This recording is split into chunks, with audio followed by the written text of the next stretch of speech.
on the agenda talked about, and your assignment overnight was to come this morning with some reflections on the last 2 days. I'm going to twist that a little bit because I'd like to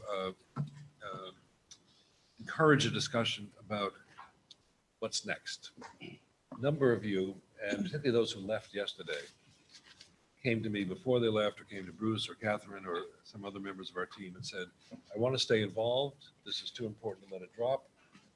How do we keep some forward momentum?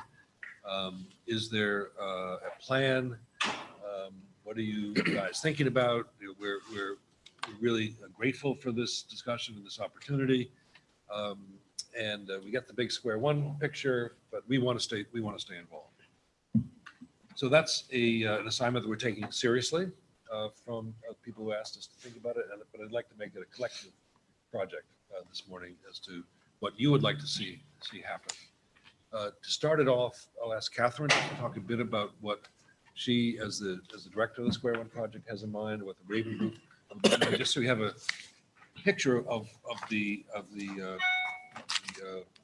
architecture of the project going forward, and particularly some of the communication strategies. And that's only the platform that we want to describe. I'm going to ask you to come up with some other ideas about what might be added to that over time. We decided to move this to the front of the day's program, rather than the end, because some people will be leaving in the last half hour. We don't want to lose those insights. It was also a good way for us just to reaffirm our commitment to the enterprise this morning. So that's your assignment, slight revision on what you got yesterday, just to help us think about what's next. But it's really about what you would like to see done next, or what you hope to do next. And Catherine, just get us started. Great, thank you, Jeremy. We really appreciate all the time that you all have put into this over the last couple of days, and to say that it exceeded our imagination is an understatement. So thank you all for that. Because of that, no good deed goes unpunished. We are here to, we really are thinking about where we go from here with this conversation. There are some things that we've been planning. As you all know, this entire proceedings has been live streamed and thereby also captured in video. We're going to be working with our communications team, with the videographers who've been here doing interviews as well, to put together a sort of a video summary of this.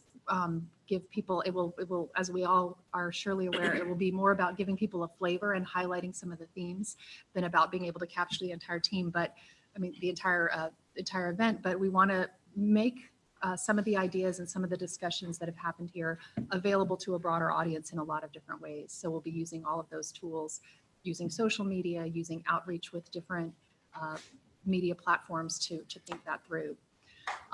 What we'd also like to do is to reach out to each of you all and hopefully schedule time for a short phone conversation to talk about your experience, to get your advice and your input, and to think with you about where you might want to go from here with some of these ideas. How is it going to be part of your work going forward? If it is, what are there ways that we could partner together, or we could think about providing support to that? We're very, very open in that. This is something that we are sensing that there's more potential here and more of a need for this conversation than we had even realized. And so we're really interested in getting your thoughts and input. So you can think about that today as we're having this conversation. If you have ideas right now, we'd love to hear them right now, but also just know that we'll be reaching out to you to have a one-on-one conversation to talk more about it, getting your feedback, getting your advice. To be clear, that includes, we want your criticism as well as your advice and thoughts about what can be done as we go forward from here, and also as we lead into the next roundtable and the other components of the Square One project. So with that. Good.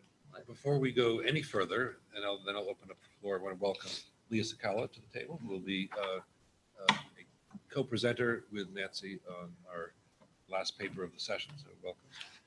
And a special acknowledgement of Marlon's role last night in the really stunning interview. Actually, I don't know who interviewed whom last night. That was sort of the magic of it, actually, as it unfolded. And what you did with was just, and the fact that's captured on tape is really very powerful. And you brought something very special to that interview, and I think all of us in the audience watching that happen new respect for you and just a sense of we were watching something very unique and powerful, and as you said, modeling a way to engage at a level of vulnerability that is not the way we usually talk to each other. So just thank you for that. All very grateful. Great contribution. So, Ron, are you first in? Yeah. Okay. I am. It's just because I want to get in even before the individual calls we look forward to. Is just a recommendation now would be, I think the structure that you're using with the executive session, and Jeremy, I already shared this with Jeremy, the executive sessions in a roundtable is unique. And I think it's one of the better processes I've seen than just a group of 24 people meeting for 2 years or whatever it is and become a think tank for the country. I think if you go, since this is public and you may be releasing the videos, I would I'm sometimes a visual person, if you haven't already, is to chart out how this feeds into each other and where you're heading with it. So that a person knows that if you think that these are just standalone roundtables, then the outcome, you may be disappointed in the outcome. If you know that it's a feeder mechanism into a larger session, it has a larger goal, then this was an extremely successful roundtable. Right. The other part I would say is stay in touch with us, because as this process moves forward at the end of it, and you have 3, 4, whatever number of roundtables, and you're now getting to 75, 100 people, I think we can help in being validators and helping to put the message out of the process in our respective disciplines and fields, and use our platform to promote it. So, I mean, I think that's one of the obligations that we would have. So I would just say definitely keep in touch in that sense. But I think the power of it is that this executive session will have access to the top thinking minds and experts in each specific area that you're looking in. So that's a lot of people to get a lot of information from. That's a lot of stakeholders. And that's not like most executive sessions where you kind of close the door and 24 smart people think a lot of stuff. So I would definitely try to map it out so when people look at these sessions, they really understand what the purpose is and why it's going this way. Because someone said something yesterday, which is a great question, but it suggests we need clarity, which is we can't resolve this in 2.5 days. Of course not. And we probably shouldn't try. But what came out to me today is that you can answer the basic question is you can't reimagine justice until you start with some basic truths. You understand how this is going to impact everything we do. And so in that sense, it most assures that when you reimagine justice, that you at least start with have a good starting point. Otherwise, you get 2 years down the process and figure out race was not addressed properly, and it keeps coming up. So I think it's a brilliant strategy. I think sometimes you may have to share some ideas or clarity so that everyone else can see the brilliance. Otherwise, it may not make sense. Yeah. Thank you. It's very helpful. Thanks. Other thoughts or ideas about where we go from here? Yes. I would just encourage you to continue to include the voice of youth and young people and lots of kinds of young people. We often think about youth as people under 21, but there's this kind of middle level of emerging leaders that I think should have more of a voice around the table. Yeah, we've benefited a lot from being on college campus. We've benefited a lot from having students here, but you start to think about how that idea could be built upon much bigger than what we've done here. It almost feels like it's not an afterthought, but it's like a little piece rather than could be much more central. Other thoughts? Yeah. Good morning, everyone. Good morning. Please accept my apologies for being late. I'm glad that this meeting is happening on college campus.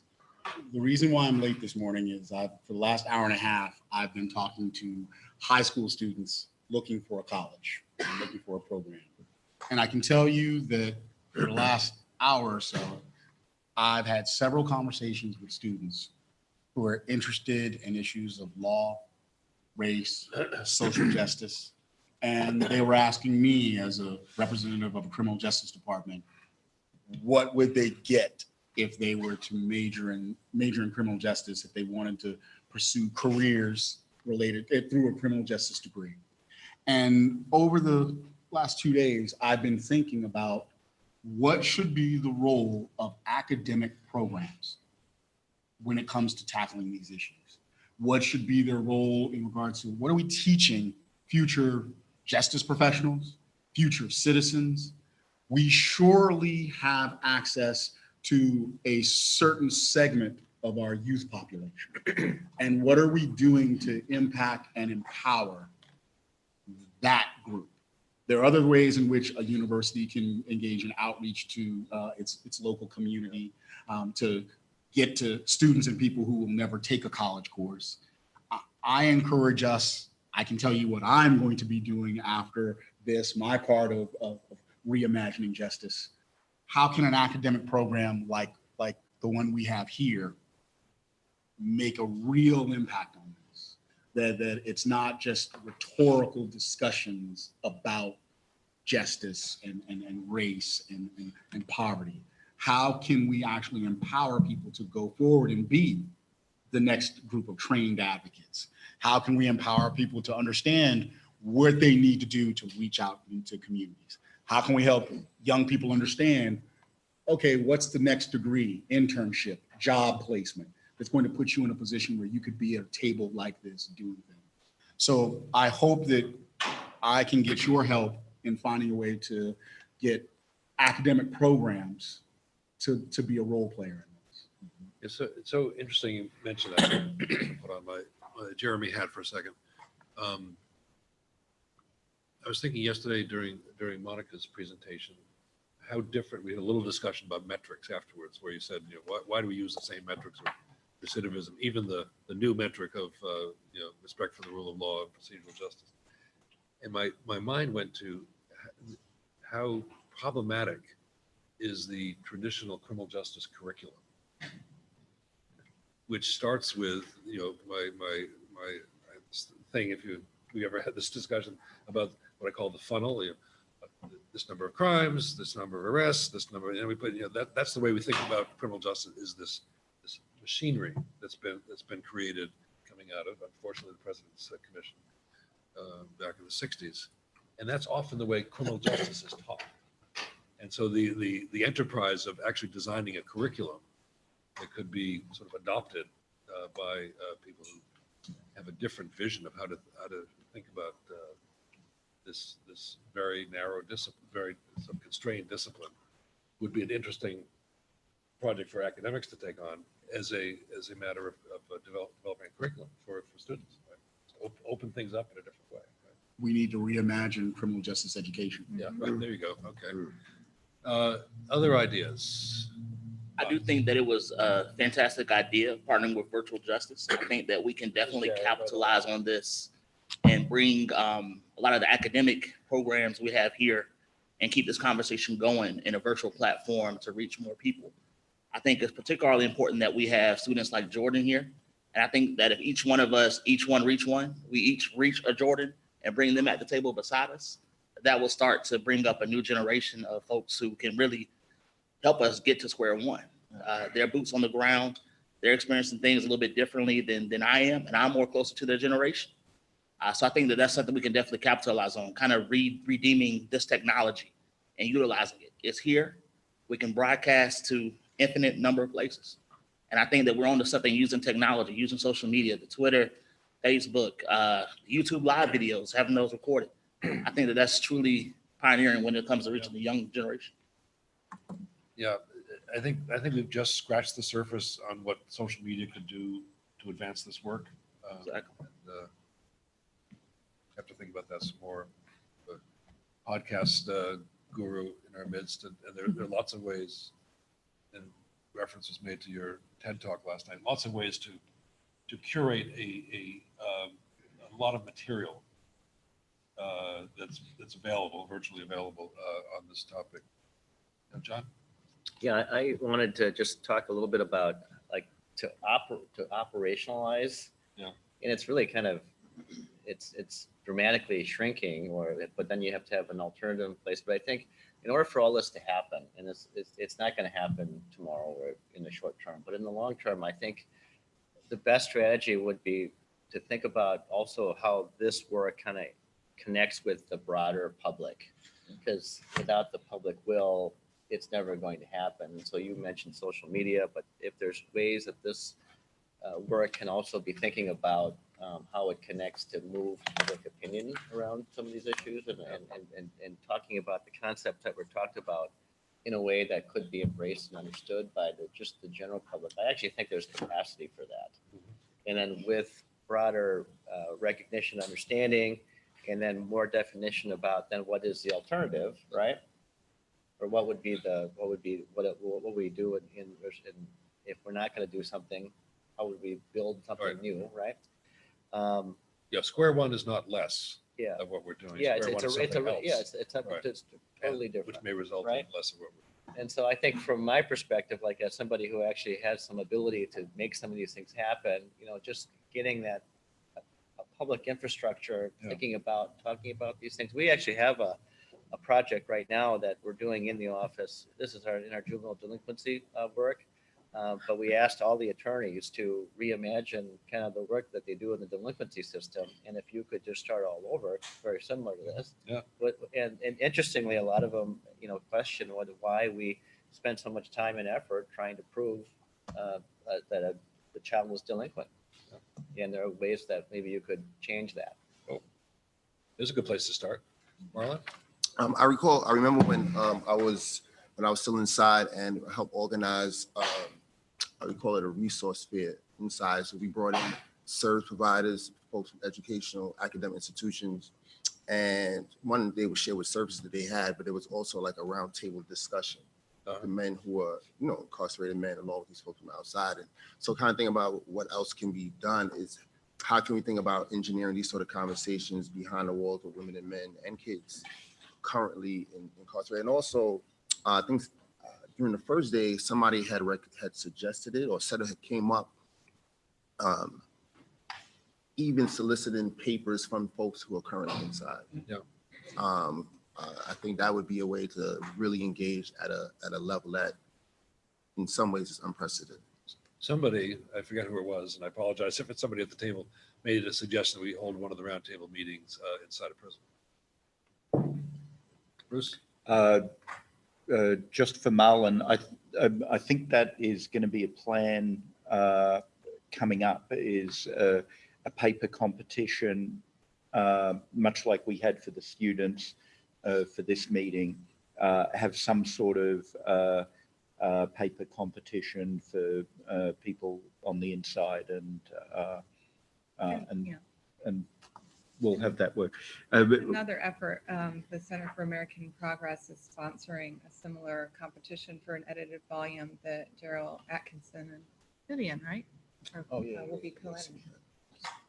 So we should talk to you about that, because the logistical It's challenge. actually going to be an anthology. It's going to be a book.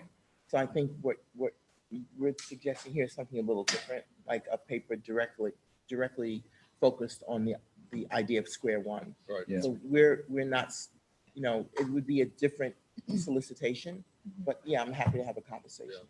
Yeah.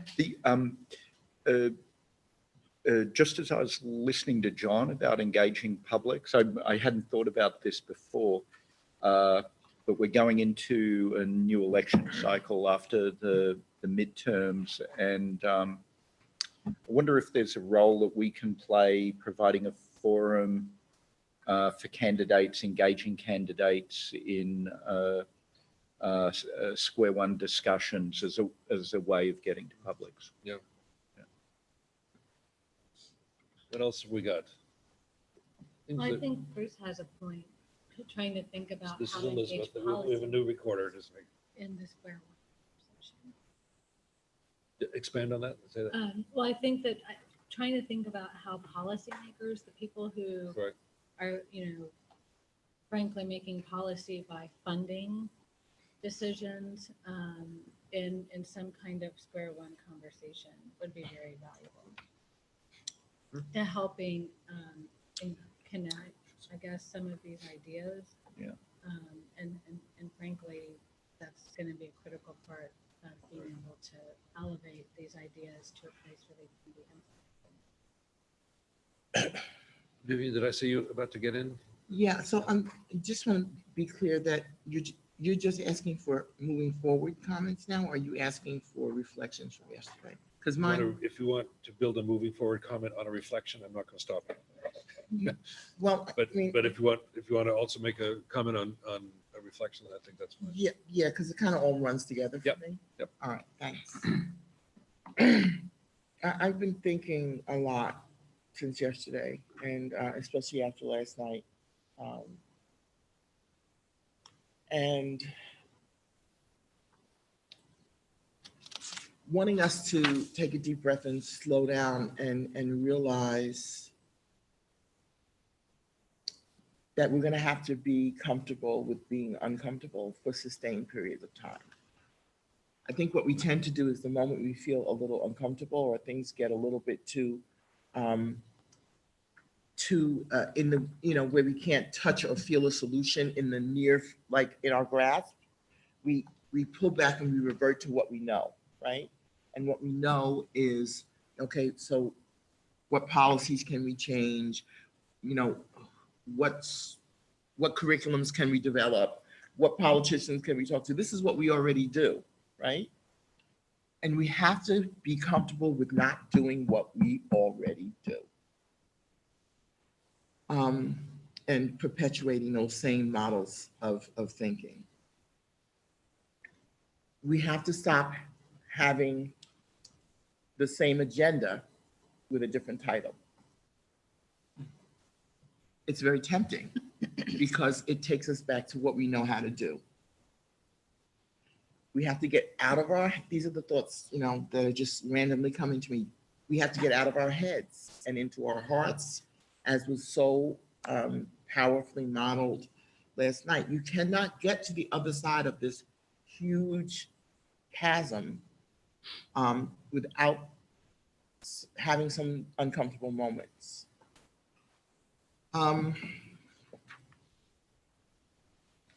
Policies and politics all come from a very visceral place. That visceral place is really hard to get to. And I think going forward, we need to be thinking about really innovative ways of engaging multiple stakeholders in conversations that touch that visceral place in a very different way than the head conversations, which would lead to business as usual. And I'm hoping that we can figure out some innovative ways to do that. And bringing in different types of expertise who know how to do that and do it well.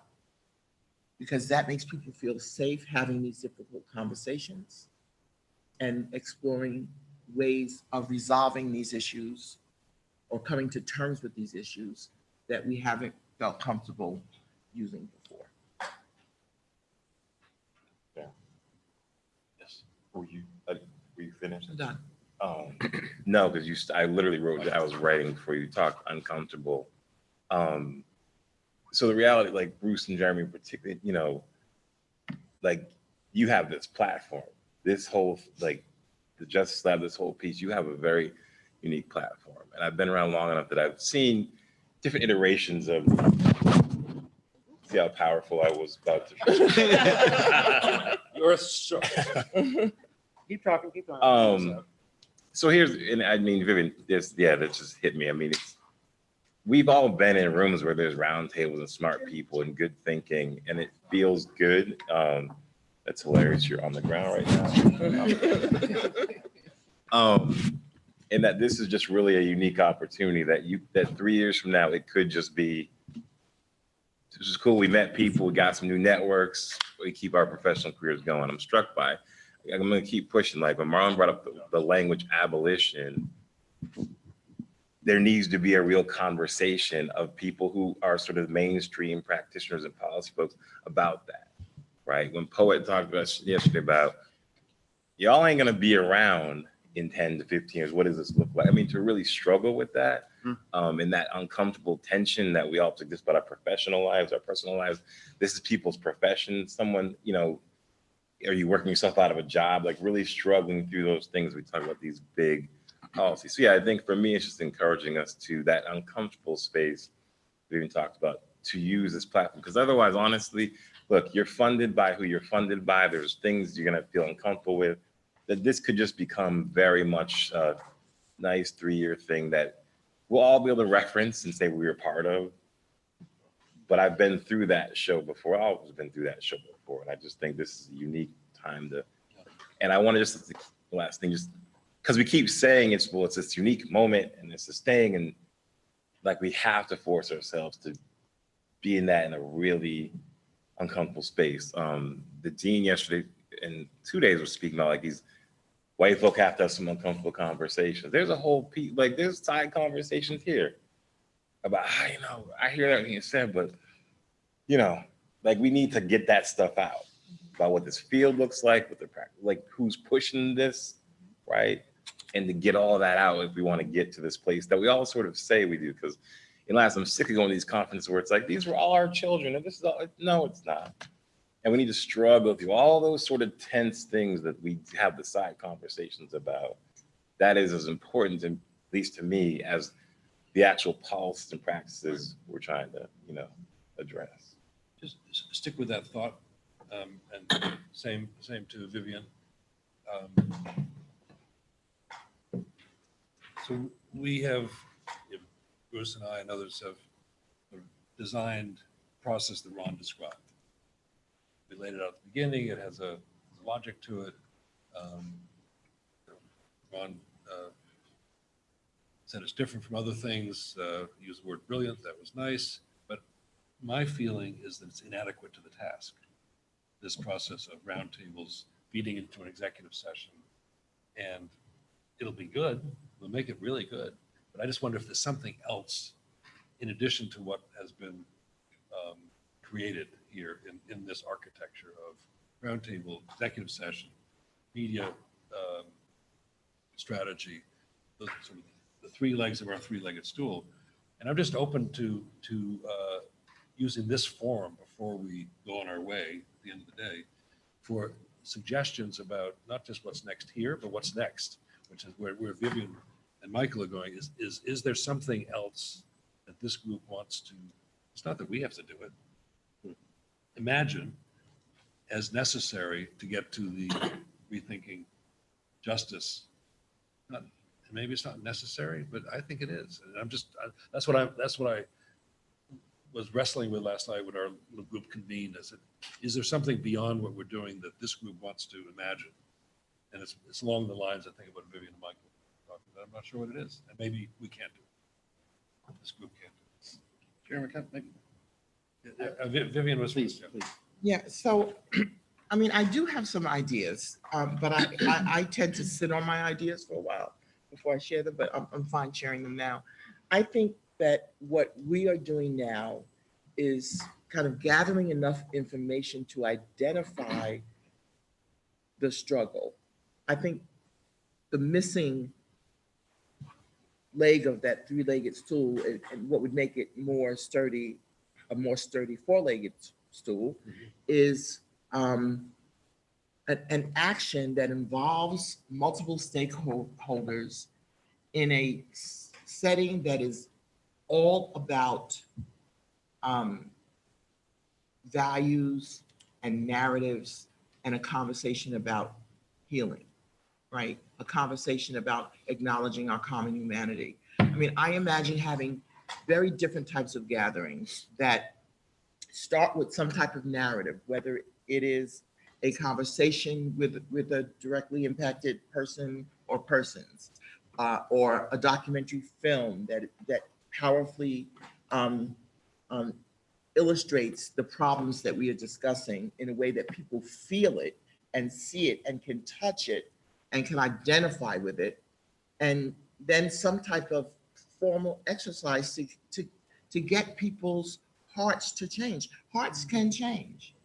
And I was thinking this morning, wow, here I am doing this, but 20 years ago, I didn't think the same way I think now. I didn't feel the same way I feel now. I didn't know the things I know now.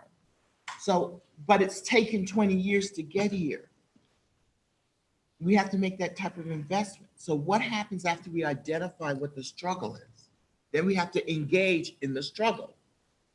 And I think that's the part that's missing. I think this is a perfect way to identify the struggle, Right. but the Yeah. engagement is what I think is missing. Very importantly, our actual next topic is that process. We'll turn to Susan in a second. And we're not going to be able to tie a ribbon around some of these thoughts, but I wanted to get them in air before we started our day. And this is exactly what I hoped for. So thank you to Michael and Vivian. We can do the, whatever you call it, the comfortable stuff, which is all important. Maybe wouldn't get done without us here. Maybe this process has helped identify some of those things. But I think our ambition is bigger than the comfortable stuff. And I had that thought yesterday with the Justice in Durham folks. Who's here? No one here actually from Durham or North Carolina. That felt to me like I've heard all those ideas before. It's nice they're all happening in one place, and it's nice that there's some momentum in Durham. But Bruce asked the question that didn't get answered, which is, are these reformist ideas being couched in the terms of some process of reckoning with the history? Let's take Durham, and that's a hard place. It was sort of like maybe it was a unfair question because that's really hard work to do. But we're hoping that the reform, the stuff that's easy, let's set up a diversion program, right? Yay. is if we do it or somebody does it, it's in the context of this bigger ambition and this bigger process of what you're describing. Ron, you'll get the last word and then we're going to talk about. And I'm sorry, I think I would caution us right now that I think the first step is to reimagine. And I think we're going to have to accept that that will require a paradigm shift for all the systems we operate in. I'm going to do something, and I found myself guilty of this, wanting to immediately, as an operator, to start messing with my systems and start figuring out what I can do. And the phrase that Jeremy uses, tinkering around the edges. That will be counterproductive to the process. I think you have to first reimagine, change the thought process, then you can reshape justice, where you actually get into the how. And I think, Vivian, to your point, bringing the stakeholders together to actually make it, to turn it into action. If we bring the operational side into it too soon, the tendency, and I'm guilty as charged, is to start tinkering with it, playing with it, and then it's not reimagining, it's just putting a few Band-Aids in parts of the system that we want to do. So I think the task, if you can walk away with this project in 2 or 3 years and have the fields, our respective fields, starting to rethink and starting to question the very systems and challenging it, saying something's got to change, that will be the business's biggest success in the last 40 years, because then there will be the will to reshape, and that's when you get the political body to support that. So I'm always cautious about, as Dr. King said, the tranquilizing drug of gradualism. You just don't keep pushing things off and take your time, but this has to be strategic, which means this 3-year investment may be just about changing, to Vivian's point, hearts and minds. And then you can get into actually changing structures and systems and bodies. Right. So I would just caution my own experience that if we bring that in too soon, that fourth leg, it may hurt the other 3. And Jeremy, I just want to say, Yes, one of the please. things that I'm struck by is, Leah brought up the Kerner Commission report, which identified a lot of the things that we're still talking about today. Right. And made recommendations and had big ideas, some of which have come up in our conversations.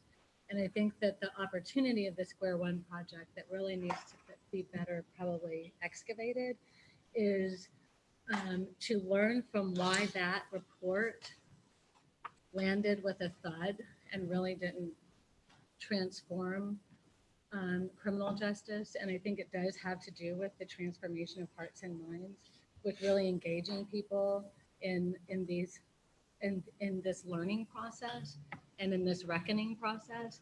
And I think that's the opportunity for Square One, is to figure out how do we take these conversations out into the bigger public in a way that people can connect with the humanity of people who are impacted, in a way that people can hear this reimagining and buy into it, right? And bring it into their own space, wherever it is that they're working. And I don't know what, I think that takes some unpacking, and maybe some of that is the individual conversations. But I really think that one thing that Square One Project can do. Maybe it's not so much like, here's how you're going to do this in this community, but more, here's how we can create the tools, the resources that can be deployed in communities all across the United States to facilitate that engagement, facilitate that thinking and that dialogue. I think this is a really important history to be reflective about, actually, and we have a very concrete way in which we can address it because we have papers on the table that are precisely examining that history. And as we go through our editorial process, I think that has to be a question that this collective volume that's going to be one of the immediate deliverables out of this meeting has to address. I would challenge us to think beyond papers and think Yep. about podcasts and TED Talks and things that can reach an even broader audience. Because, a podcast, well developed, I could share it with prosecutors and public defenders and police officers, right? And can be used in the field to engage people in this reimagining process. Yeah. Just want to say second that motion, and it's been going through my head. We've, as all, I'm sure all of us have been, but certainly the team steering committee has been taking notes and marking the time and the transcript when one of you has said something that's absolutely brilliant or just beautifully phrased, or maybe it's not an original idea, but you put it in a new way. And I've just been struck by, over the last 2 days, by the passion in the room and the experience that's being brought to the table, and the just to put it in a really sort of technical sense, that this is all podcastable, right? That the things that, I mean, just listen to what Vivian has said. I mean, it's just like, as she knows, I adore her, and she as soon as she said, I've been thinking about this overnight, I just said, okay, sit back, here it comes. But it's podcastable, or it's TED Talkable, whatever is the right word. So I'm just imagining a way of taking and shaping. This is where Marlon can really help us. So shaping some of these discussions into a format that we could use to quickly amplify, spread, share, and stimulate lots of discussion that gets to, ultimately, it's John's point, the public has to want this, or at least not resist it. The lesson of Carol Anderson's book on White Rage is that you take a couple steps forward and you get slapped backwards. So there has to be, at some point, some public understanding so that our democracy can be quite different in the future. And I think that's the ultimate goal, is to get to that public, so that there's a sense of, this can be different, this can be better, and that we have a history we have to overcome. And I think the podcast, TED Talk, social media, building on the intellectual content of the papers, but also the experiences around the table will help us get there. That's my way of segueing to Susan. Did you notice how artfully I did that? It was beautiful. Because I know that I don't want to artificially stop this conversation, but what's next, and we'll return to it a little bit at the end before we leave. So keep thinking about actually what's next here with Square One, but what could, if we're in the reimagination business, what could be next, where, in particular, where your organizations could help, or your personal platforms could help, because we want to amplify what we're doing, and maybe there's something else that Vivian was saying. There's just some other process that needs to be undertaken in order for the what's next to be authentic and real and powerful. So we're going to segue. And with thanks to Martha Minow, who's not here, but couldn't make it, but has produced a paper that is in the materials that was distributed to us in advance and will become part of our publication series. We want to think about this big concept of, as titles, I suppose, and you'll help us with this, Susan, but transitional justice or processes of reconciliation. And what would that look like? And how does it relate to what we're talking about today? I'm so fortunate that you have joined us and you're going to, you're not channeling Martha. That would be unfair and disrespectful of your experience, but you'll help us from your experience understand what this is, what this topic looks like. So the floor is yours. Thank you, Jeremy, very much. Thank you for that discussion. And I would like to take you at your word that you want to do something different. And I'd like to do something a little different than you may do at other conferences or roundtables. I'd like to ask us to take a moment and actually take some deep breaths. And I'd literally like to ask you to put your feet on the floor. I'd like to ask you to close your eyes. Place your hand over your heart.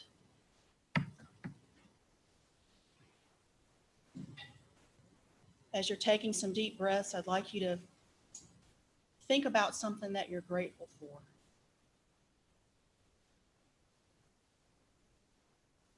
A person who believed in you, a child, a moment. Bring that gratitude into your heart.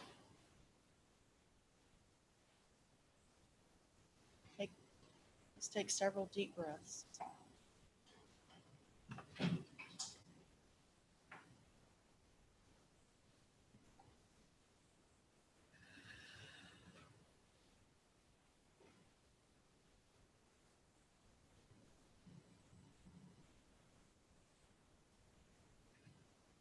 Bring that gratitude into this space.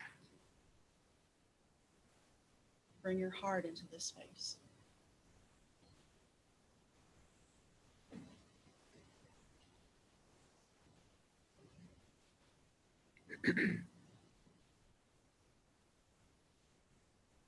Now open your eyes.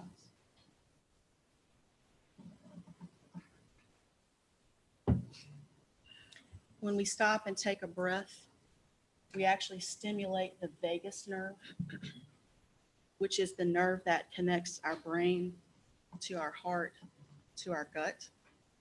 It is the center of relaxation in our body. And when we can stop and take a breath and pause, we can cut off the amygdala that might be reacting in fear and begin to prompt higher order thinking. So every circle that we begin in this work that we do, we start with breath and we start with gratitude. And we start with a poem. So I'm going to read a poem. It's from Marge Piercy. It's called Blessing the Day. We will try to be holy. We will try to repair the world given to us to hand on. Precious is this treasure of words and knowledge and deeds that moves inside us. Holy is the hand that works for peace and for justice. Holy is the mouth that speaks for goodness. Holy is the foot that walks toward mercy. We bring poems into our work because they help us get into a heart space. And as Vivian said so beautifully, healing comes from the heart space. The work that my friends and partners and I do is about changing hearts and minds. And it's literally about changing hearts in order to change mindsets so that there can be new thinking. I can get really, really granular. I don't want to do that. I want to give you an overview sort of how we do that. You've experienced a little bit of it. And I know it's artificial because ordinarily we would be in a circle. There would not be tables and chairs separating us. We would be all able to see each other's faces and understand that there's a leader in every chair and every voice is valued and valuable. We would begin with stories. After sharing some conversational norms, you did that for us on the first day. You talked about the rules of the welcome table. We talk about guideposts for the work that we do that are ways for people to create a container that will enable people to be vulnerable, to move past fear, to engage in self-reflection, and to begin to build trust. Our guideposts there are 10 of them. I can share them with you. Many people have, similar sorts of conversational norms that include things like being present, extending and presuming welcome, respecting silence. My favorite is when things get difficult, turn to wonder. When someone says something and you feel yourself shutting down, turn to wonder. I wonder what that person experienced that brought them to that place. I wonder what my reaction teaches me. Trust the circle. Whatever it is that the group needs to do, the circle has the gifts to do what needs to be done. The process that we use came from what I'll share a little bit of, which is our I would say the origin story of my work, which happened in Philadelphia, Mississippi, Neshoba County.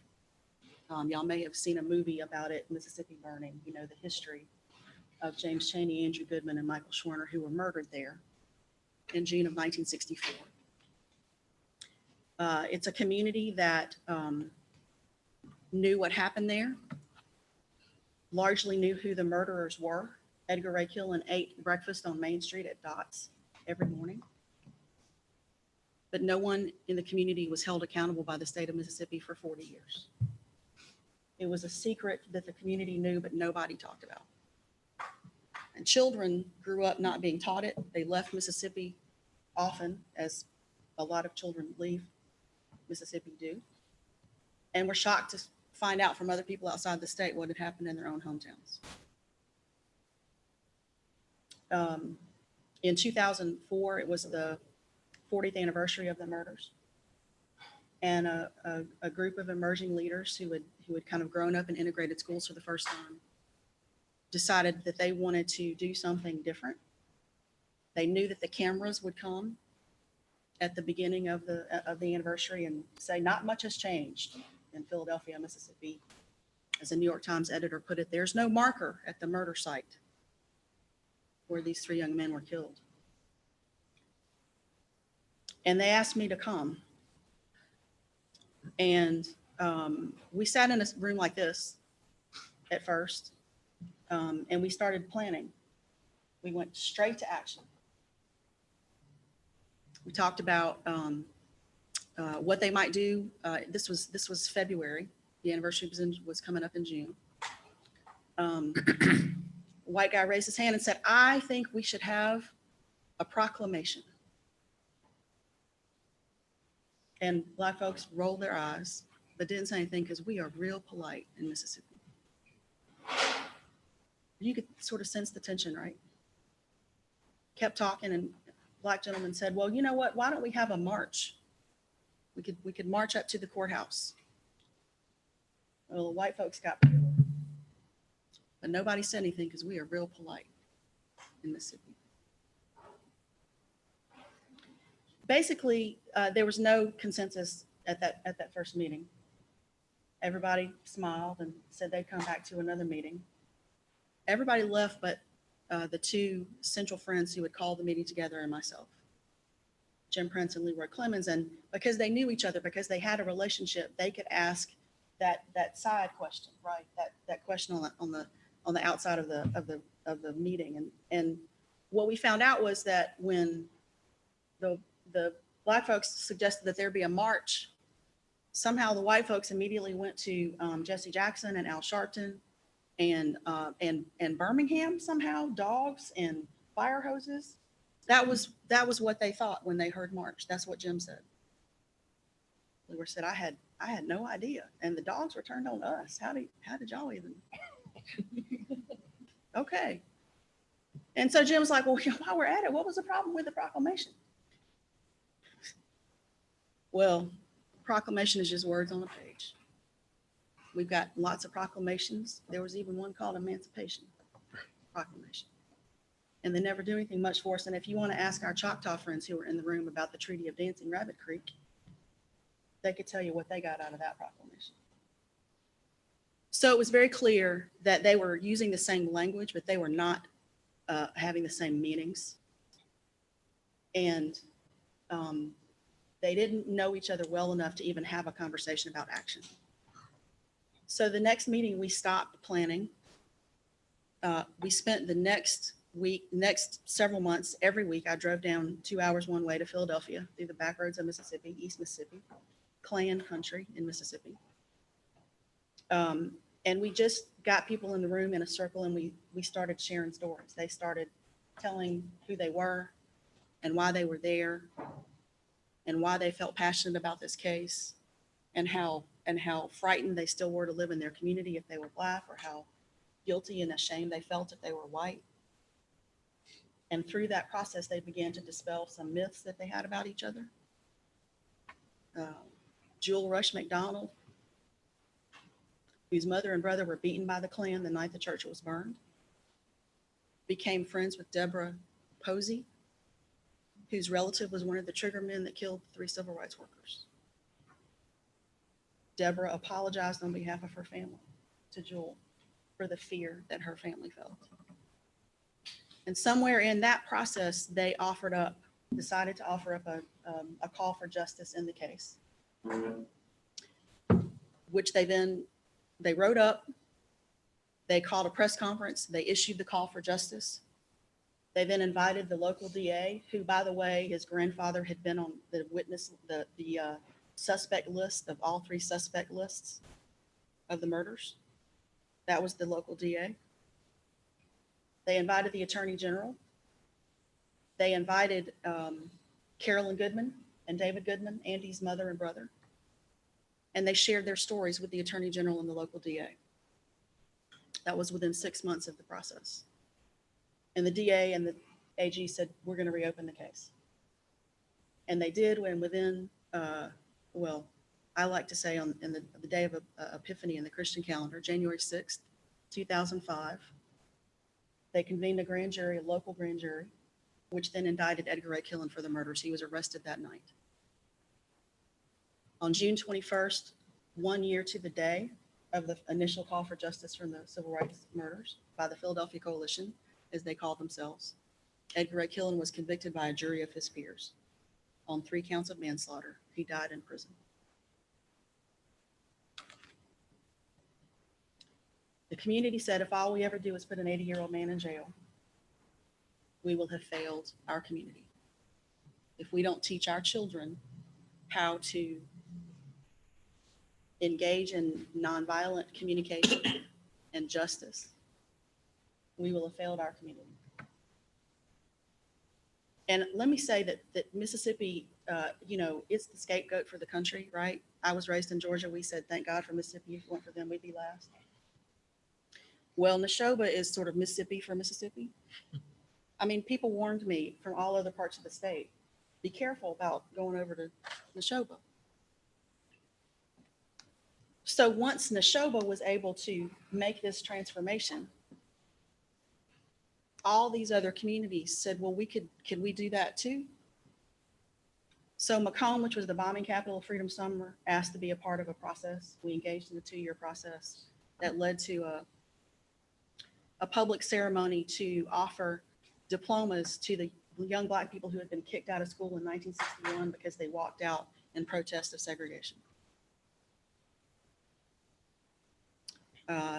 In Tallahatchie County, it took 2 years of monthly conversations and side conversations. But that community came together in front of the Sumner Courthouse, and 2, Simeon Wright and Wheeler Parker, who were in the bed that Emmett Till was snatched from and murdered, they apologized for the miscarriage of justice in the courthouse that was right behind them. So we learned from all of them about how to try to do this kind of work. But I can't tell you how many times I have been told in the last 22 years that talk is cheap. And I mean, I'm emotional sitting here, hearing the amazing conversation that y'all just had about the need to be uncomfortable and the need for meaningful dialogue. Because I did not hear that 20 years ago or 10 years ago. I didn't hear it when we started working in New Orleans. I'm overjoyed and amazed and grateful.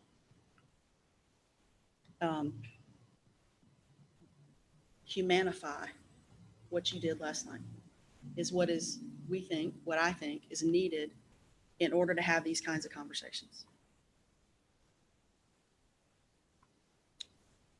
So I want to tell you how we took all of that and went into Birmingham, Alabama, at the invitation of the National Initiative with the DOJ support. And we spent 3 weeks in a space with rank and file police officers and Black Lives Matter leadership and other Black community members who live in neighborhoods that are over-policed. And I'm sorry, I'm okay. We were there for 3 weeks. By the time we got there, of course, we had developed a curriculum, a scaffolded series of exercises through a 3-phased effort, sort of relationship building, trust building, truth telling, and then action. Who are we? How did we get here? What are we going to do about it? Are the 3 phases that we do. So we distilled that down into, with a public safety lens, into Birmingham. The first night we walked into the room, I had never walked into a space where I felt such hostility between the folks. It's the first time I've ever seen a circle segregate itself. The police officer sat on one side and the community leader sat on another, and they left empty chairs in between. One police officer did go ask to sit next to a Black Lives Matter leader, and she said no. So when Chief Roper came in and said, "All right, thank y'all, be good," and he left, I was like, "No, leave us here."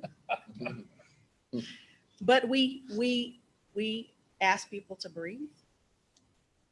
We introduced the guidepost, and we started asking them to share stories about their names, their communities, their gifts, the ancestors who had shaped them. We had them write a poem about where they were from and share it. And by the end of that first evening, they were laughing. And they were saying, this is going to be like this, we'll come back. We built on that. We took them down to Montgomery, to the Equal Justice Institute. We sat in the room with those jars of dirt.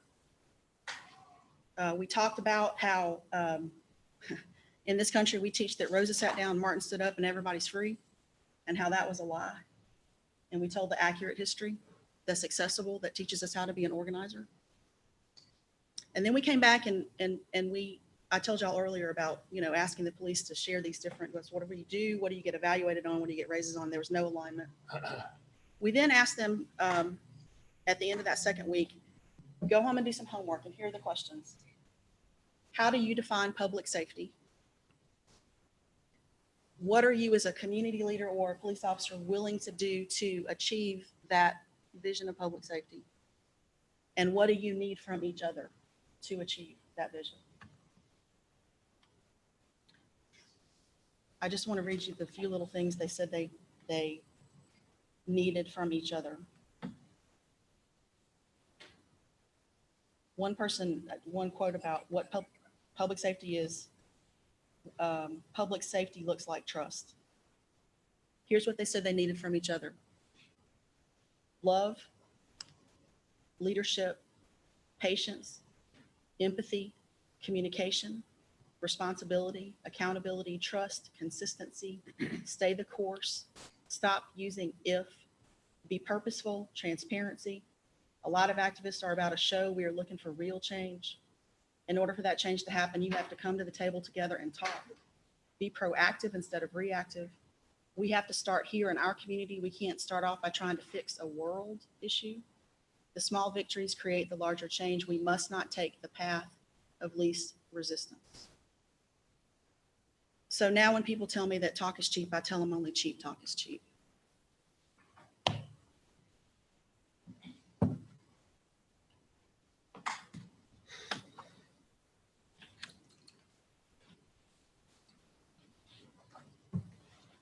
Thank you for bringing us to another place. Reframing, I think, our work here and for being an inspiration of what's possible. Thank you so much. So with that opening to our day, I want to see who would like to, we at this moment, had this been a more traditional paper presentation, I would say, are there clarifying questions? So I want to leave open that opportunity because I think there are probably lots of questions that you'd like to ask Susan about her work and the story. But I do also want to pivot to make sure that we make this, our conversation, informed by, but different from, and bigger than in a certain way. Well, it's hard to be bigger than that. This conversation. So who has questions of Susan that you'd like to, just because you're curious, you want to know something? Monica. Yeah, I was curious, so the last chunk of the pillars that you talked about was a policy change. And I was curious, out of the example that you just told us about, have there been particular changes that they agreed on after their meeting? In Birmingham? Yeah. Yes. So they formed a group in the third week of our time together. That group has met every week since October of 2016 to continue to build relationships. They decided to start to go out and do community walks together. Just thank you to John Choi, who's going to go back and do the people's work. Yeah, bye, everybody. Keep up the good work that you're doing, John. We really value it. No worries. See you next week. They now go into high schools and try to facilitate some conversations with young people. And then the main thing is that they decided they wanted to make sure to begin to teach young police recruits the history of Birmingham and the role of the police in upholding and reinforcing white supremacy. So we've been planning for that for the last several months. And on November 6th, we're going to go and have our first day of training with 40 police recruits. We're going to do some trust building so that they can then hear some history. The main thing is to help them reset those relationships and own the burden that the police department has. And if that pilot goes well, we're scheduled to then do that with the next 3 classes of recruits next year. And they hope to grow that work. Other questions of Susan as to what she's done, how she's done it, what the reaction has been, how it's being I feel like amplified? Yes, Elizabeth. I feel like the experience that we just heard answers Bruce's question from yesterday, that a reckoning is absolutely foundational to. Speak up a little bit. But I think that what we just heard answered Bruce's question from yesterday, that a reckoning is absolutely part of and foundational to a reimagination of justice. And that a reckoning, and I think we got a better idea, frankly, of what that means, what that looks like. Vivian, I'm curious what you're hearing from Susan's story as it relates to the way you framed your questions at the beginning of today. Well, if I'd have known she was going to say all that, I wouldn't have had any questions. No, it was No, really, I'm astonished, and it's work I wish I knew about. I think for me, that's exactly what I'm envisioning as a tool for making this conversation palpable to many communities across the country, so that we can then go to the next step of, talking about abolition or talking about reparations. But because we can't have those conversations until this happens, until people kind of let down their guards and understand each other's perspectives and don't have any fear that this is about attacking me or it's about taking something from me. No, it's about building stronger, safer communities. And when I say safe, I'm not talking from a perspective of crime, but safe to me means, education and employment and, just what communities need. So I'm thinking that this is a model that we might be thinking about as the action part of our work. How do we I hate the word bring to scale, but how do we make this the norm in communities around the country and not just in the Deep South? Please understand that there are racial problems in big northern cities on the East Coast. So yeah, how do we do that? And one of my questions for you would be, have you ever done this in an area that wasn't Deep South, but had other racial tensions? Yes. Yeah. So 2 quick examples. Thank you for all of your kind words. And thank you for the encouragement to be open, as open as I could be here. We've been in 12 states now that we've done some part of this process. And they've been all over the country. So in Iowa, we started with the same, guidepost, breathing, names and gifts. And when we got to a place where we could begin to talk about sort of how do we get here, a gentleman said, y'all seem real nice. And I get why Mississippi needs this work. But we don't have any racial problems here in Iowa. Okay. And I said, you're absolutely right. Mississippi earned every bad thing you can say about it. It's earned it. And I said it was so bad, most per capita lynchings of any state in the country. I could go on with the stats, but I said, it was so bad that over almost 1 million Black folks left the state from 19 teens into the 1940s to try to escape how bad it was. And they went to places like Detroit and Philadelphia and Oakland. I said they tried to come to Iowa, but y'all had 22 towns that passed sundown town laws. And so the reason you don't have racial problems is because you didn't let Black folks come here. And he said, what? He went home and he asked his grandfather that story. Was that true? And his grandfather said yes. And he came back the next day and he said, I'm sorry. In Oregon, we did a similar process. In that instance, we were able to find a film that showed the Klan marching down Broad Street. I think it's called in Portland. Somebody would know the main drag in Portland. Portland's like, West Coast Austin. It's funky and hip and cool. There's never a Klan there. But we didn't show that film until we had done the trust building. And so the response was, I had no idea of this history. And now we're doing the same thing to Latinx folks that are coming into our state that we did to Black folks. Oregon was a sundown state, not just towns, a state. And one guy said, I've got to go to my school and make sure they're teaching my daughter this. So we were nervous to go to those places because we're used to storytelling at home, but it seemed to have some resonance in other places. I know Bruce is writing this down, but this is like a direct connection to what we said on day one, that knowing history is really important to this work. Right. Yeah. Uh, Thank you. Bruce wanted to get in. I've invited Michael Finley, since you and Vivian was sort of set up the ambition for what might be possible. I'd love your reaction to this also. Yeah, and thanks, Susan. I think this is really helping us think through some of the answers to the questions that we put on the table at the start of this morning. I am struck by how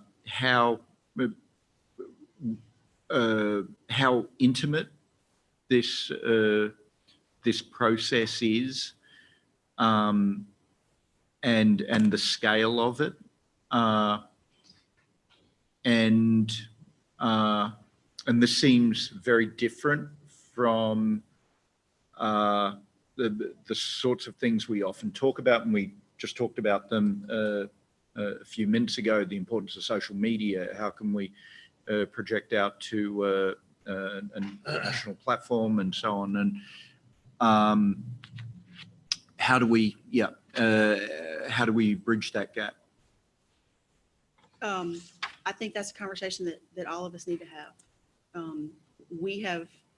We've worked as hard as we can to use social media some, but we've, over the years, a lot of our work has been covered in the New York Times.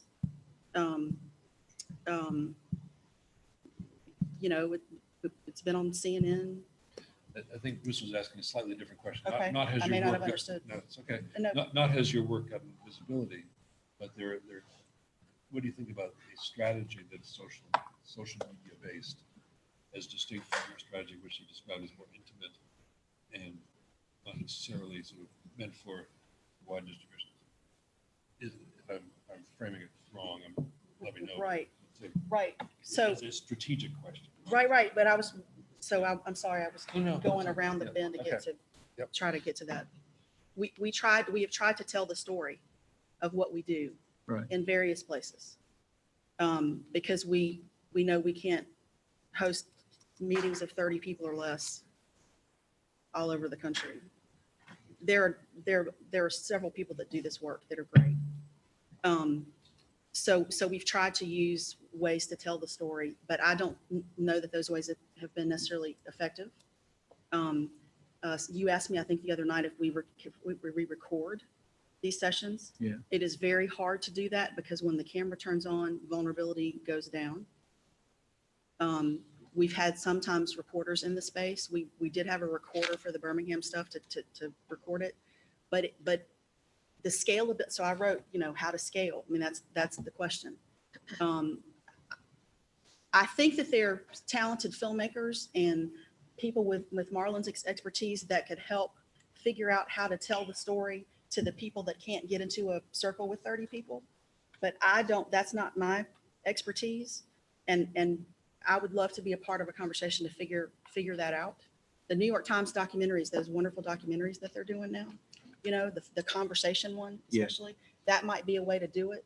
But I would have to have tons of help to be a part of a conversation about that. So let's, Michael, if you're willing, calling on you, if you have something to add to this, I'd love to have Marlon's thoughts. It's, we're sort of, entering your domain of expertise. What's No, your reaction to? Susan and I talked the first day we were here, and I was like, so it's amazing. And I think the scale question, so right, that's where we go right away. It's like, and I get it, right? It's like, okay, how do you replicate this? But I think I was thinking of the analogy like parenting. Like you can have a nanny for your child, and maybe some of y'all do, I don't know. That's cool. But these people who have nanny who really raise their child, it's still parenting.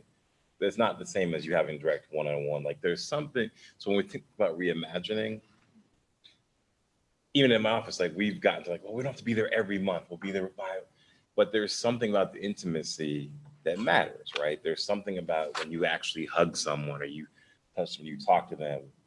And so when we think of scale, like your point, there are people who do this work. And I think it's how do we get the message about this is happening? Because first thing I asked, I was like, well, how do you measure success? Because that's what foundations always say to us. Like, yeah, we get that you made these people, but what's the success measure, right? And we talked about that. And I think it's not necessarily bending to the traditional measures of success, but redefining that. And so I think there's so part of what scaling up is the stories, how you talk about it, how you reframe it, and not getting too lost in okay, we have to make this happen and with you in these 25 different places. But it's amazing transformative work. And I think in this field, it's very easy to sort of just get away from that. It's funny when you did the whole breathe thing, we do that in our office.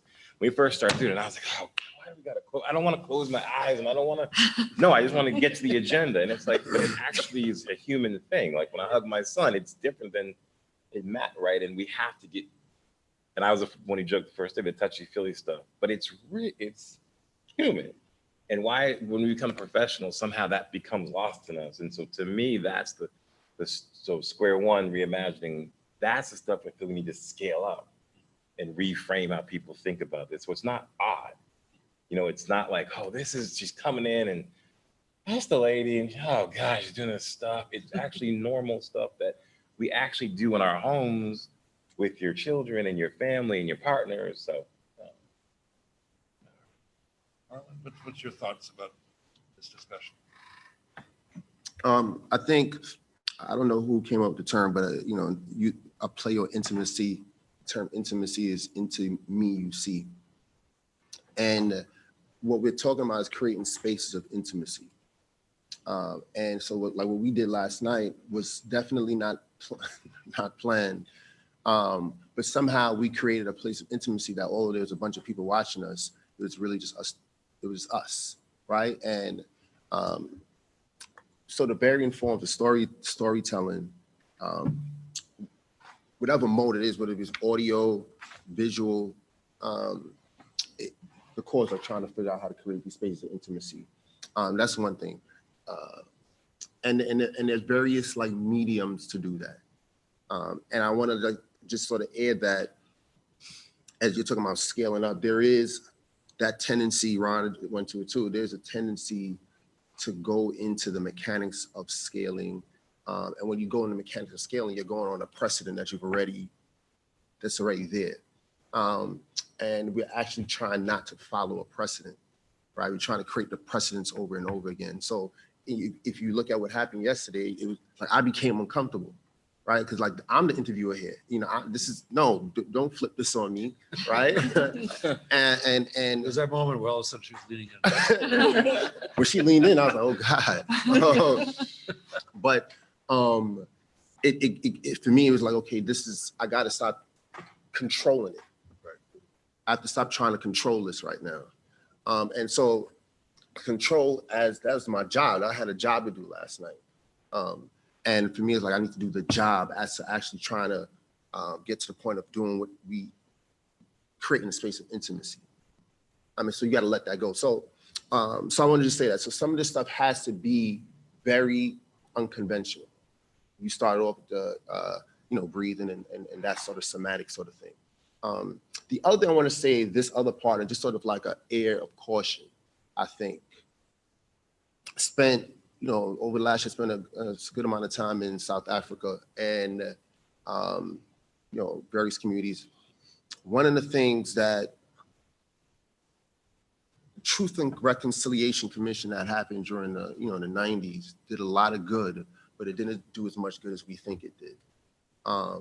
And part of it was that there was no real shifts.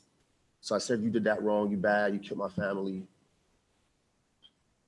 All right, let me go right back to what I'm doing now. And I think, but it was powerful though. It was a powerful thing to do, right? I think there has to be a process of giving up of what, I think Vivian alluded to that probably in one of her comments over the last couple of days, but once creating these spaces of intimacy is not the end game. That's not the end. That's a start. And it's hard to do that thing. It's very hard to do that. And you do that differently depending on the person, the situation, the city, the state, the community. That looks differently in cultures. But that can't be there has to be something that shifts after it. Because then we're just going to continue in the same mode. As you look at South Africa now, there's a bunch of things that's pretty much the same. A lot that's same, worse in some other situations in that community, in that country. So I mean, that's my 2 points. I think we have to create spaces of intimacy, but it can't be the end game. I'm reminded of Daryl's observation yesterday: necessary but not sufficient. And There you go. Monica's question, and then what happened, right?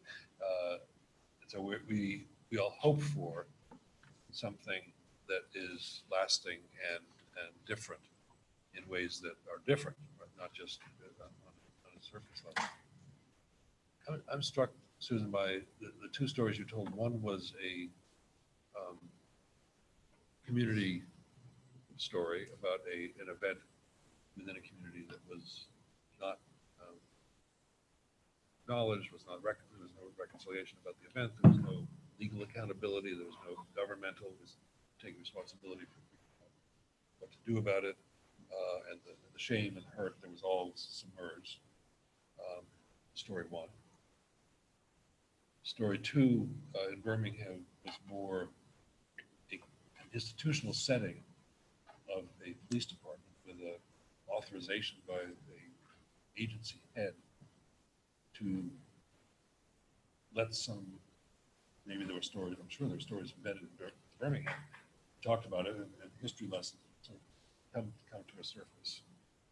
And I'd just like you to reflect a little bit on this difference. Elizabeth said before, there are agency leaders who need to do things, who need to take responsibility for doing things differently. So you're thinking of your own role as you have reflected in this discussion. But just reflect a little bit on the different starting points and the different framings of the two stories you told, and did they lead to different types of actual changes, outcomes, or anything as ambitious as what Marlon and Vivian would talk about, which is sharing of power or acknowledgement that I've got to give up something, says the person has the power. I'm just struck by the different settings. One, you were invited different, maybe you were invited by different hosts to do this work. And what does that mean about the work itself and the impact where it goes, and maybe some of the limitations? Does being invited by the police chief make a difference? I assume it does. I don't know. It does, and Chief Roper preceded our session by offering an apology. In fact, over the course of 2 nights, to the foot soldiers is the name of the civil rights veterans in Birmingham, to the LGBTQ community, to Black Lives Matter leadership, and to young Black people because of the harms past and present. Can you just tell us more? How did that come about? How did that happen? So in the planning with David Kennedy and the group, one of the things we talked about was the sort of, in some of the places where we worked, there has been an apology by an official person that acknowledges past wrongs as a way to create a sort of rhetorical space to start to try to create the container of intimacy. And so where the chief was receptive to beginning the process that way, and Chief Roper was ready to go. So that's why Birmingham became the first pilot site for the listening session. So he did the apology over 2 nights in August of 2016, and then they recruited rank and file officers and community leaders to come and be in the process in October. So it depends. So I only go to places where we're invited, because there's a sense of there's then at least some readiness to engage in a process. There are some folks who will go where they're made, people are made to come into a thing. And those, if you're really ready to go, it's great. But if you're made to go and you're resistant, nothing happens. Maybe it plants seeds later, but that's hard to quantify or qualify. So whether it's a community group that invites us and then we maintain a connection with them, I'm still connected to Philadelphia and Tallahatchie, who can then build on that initial work over a series of years. And I could really bore y'all with things that are happening in all those communities. I'm really deeply proud of them. In a space like Birmingham, it's more complicated just because they're sort of different institutional stakeholders. And some of those institutional stakeholders didn't go through the process. So maybe the community, the group itself is farther beyond than the leadership. And so when we went into New Orleans, I know I'm jumping around, but we went into New Orleans to work. Mayor Landrieu invited us in. But the first thing we did was have sort of focus groups with lots of different constituencies to see if we should do something, and if he should use his political capital as in his first term of office in the first year for this work. And everybody said yes. And he made some sort of statement of acknowledgement that he then kept amplifying. So that was an important, he was an important institutional partner to give us entree into the city. We chose to work in circles where places where gun violence was the highest, murder rates were highest from gun violence. I didn't say that right. But I'm not making all this sense. Nancy's asked to be recognized, but I want to before we move any further, in a different way, recognize the role that Ron Davis, and I'll use him as the representative of the Obama Justice Department, for being open to this idea that David Kennedy, Tracy Mears, Phil Goff, Tom Tyler, and I brought to you and your colleagues, just to say that this work didn't happen by accident. It was funded by the Justice Department after the president's speech on Caitlin Hart.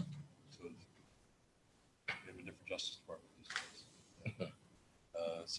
And Ron's office put in some of the money, and the Urban Institute has done some of the work that's flowed from that. And I know you'll be reporting on that later. So I couldn't recognize you without recognizing you and referencing the work of our other colleagues, which has laid the groundwork. And that's the thing, I say thanks on behalf of the big team that you mentioned, especially Carol, because she twisted my hand and said, give me $1 million, literally, to make it run. Yeah, that's why I'm saying thank you.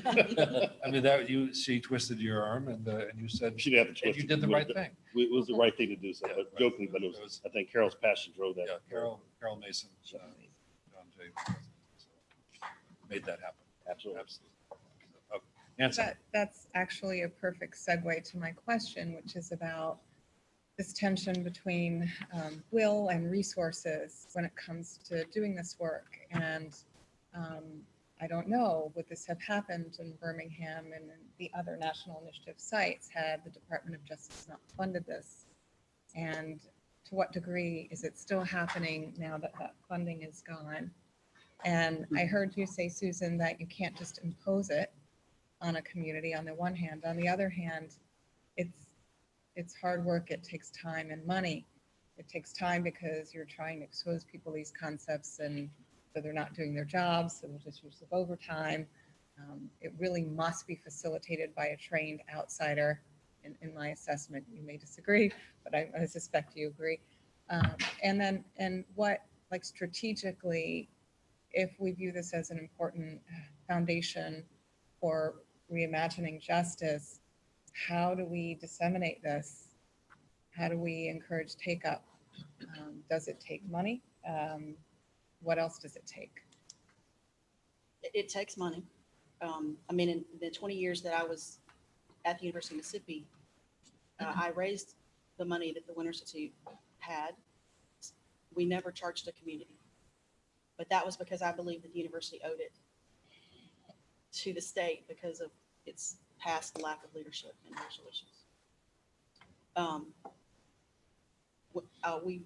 We left because I got tired of Ole Miss telling me I was a troublemaker. And now we go where, folks will pay us for our time to come and do it. But I think that what we'd love to do, and what we're doing in one place, which is the University of South Carolina, they actually reached out to us after the Charleston massacre. They've created an initiative called the South Carolina Collaborative on Race and something. I'm sorry, it's a long name. But we've been going there since May of 2016, and we're training local leaders and students and staff to try to do what we do, so they can start to spread out across South Carolina. So that's a scale question that to me is more meaningful because it builds community capacity. As those communities start to work together, which is what's happened in Mississippi, there's coalition building, to Bruce's great question yesterday. So one of the things that happened in Philadelphia, after Philadelphia, was that then Macomb did the thing, and then Tallahatchie did a thing. And then we were able to get a bill passed in the state legislature that mandates teaching civil rights and human rights history in all Mississippi classrooms. And it was sponsored by the senators from each of those places. But it has to have support. So I, just reading the room, and it's not because it's Saturday morning, it's just because it's really very thought-provoking. Why do you look? No, I hope it's okay. No, it was more than okay, that's what I'm saying. It was perfect. I just think we need a little bit of a break to connect with each other, to absorb take some deep breaths, to absorb these lessons from the field, as it were. But just in terms of the work that we're doing here in Durham and the days we spent together, we had high hopes for this time in the program as we mapped it out, that this would be a time when we could become both more concrete and more audacious at the same time. And just to thank you to Susan and by extension your colleagues and people you've worked with around the country for bringing that experience into the room. So we'll take a 15-minute break. We'll come back at 11, and we'll bring another set of experiences in the room, which will be equally inspirational, I know. So will you join me in a applause for Susan and her work? That was so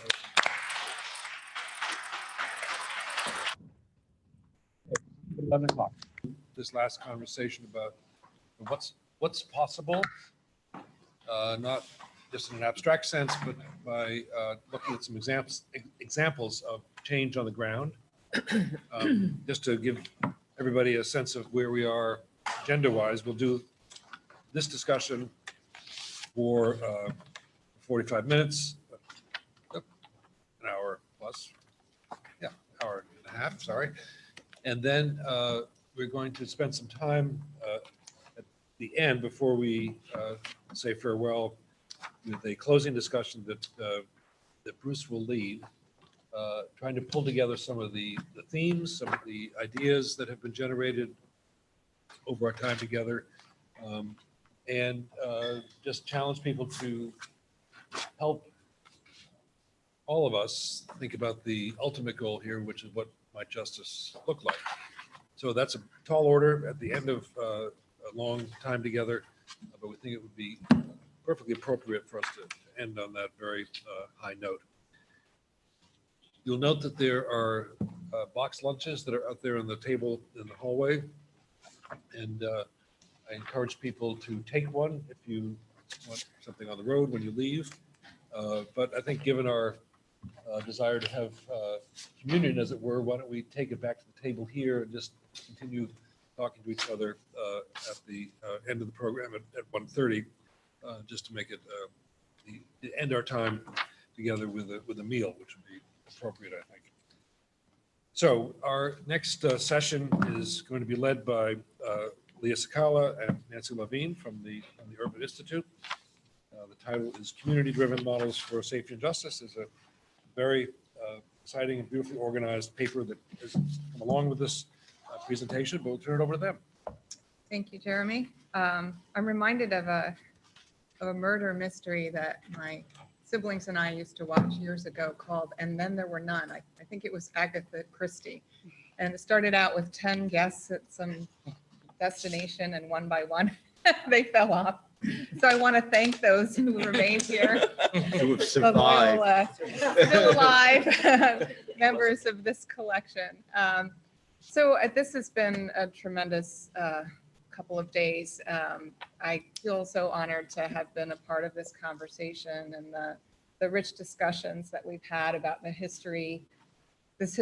our country's horrible history of conquest, of genocide, of patriarchy, of white supremacy, of enslavement, and of very, very deeply embedded racism, and of its tremendous economic and social inequalities that are a part of the systems that exist and perpetuate them, and how the criminal justice system indeed is doing exactly what it intended to do. We've heard about the fluid roles of communities, how they take on different roles in different contexts, and how understanding them better can help us more authentically engage them. And we've discussed the many ways that structural racism in this country has stifled political voice and political power of people of color. We also saw the beacon of hope and reform that is in the city of Durham and the surrounding area, and the promise and the limitations of Durham in terms of its now mostly Black-led institutions and the seeds of innovation that have been planted here. And we know that Square One is about reimagining justice from a blank sheet of paper. And our task was not to start with a blank sheet of paper. So I just want to recognize that at the outset, our task was to identify similar types of seeds that are starting to be planted around the country that represent new ways of thinking about justice and ways of thinking that are led by the community and for the community. Our paper draws from many sources, including partnerships and knowledge that's developed by many people in this room who are not necessarily at this table. So most of you know Suki McMahon, Suki. Most of you know Suki as the manager of the Square One Roundtables. But I know her as the woman behind the Austin Justice Coalition in partnership with Chaz Moore, with whom we partnered on a community-based participatory research project called Community Voices, which was around elevating the voices of people in heavily policed Austin communities around how they're experiencing policing and using that data to inform reform efforts. And most of you have also come to know Anamika Dwivedi, who's sitting over here, as the manager of the Square One executive session. But we know her as a former colleague and as the project manager of that same project that's highlighted in this paper. And Ketchi Irandu, who I hope you've had an opportunity to meet, was a part of the team on that Community Voices project as well. And then I also want to recognize Chelsea Thompson in this room. Chelsea, raise your hand, who wrote a brief on Colorado's experience with community reinvestment that Leah will be describing. So I just want to recognize that, you know, when we talk about these things, it's more than just the two of us, and it's more than just, you know, the folks who get to do the writing and get to be here around the table. And I want to invite you all during the period, if the time is appropriate, and Jeremy will let us know when, if we miss something, if we get it wrong, please feel free to contribute. So with that, ooh, does that count towards my 10 minutes? I had my timer, but I forgot to start it. That's Clever, a little trick I have.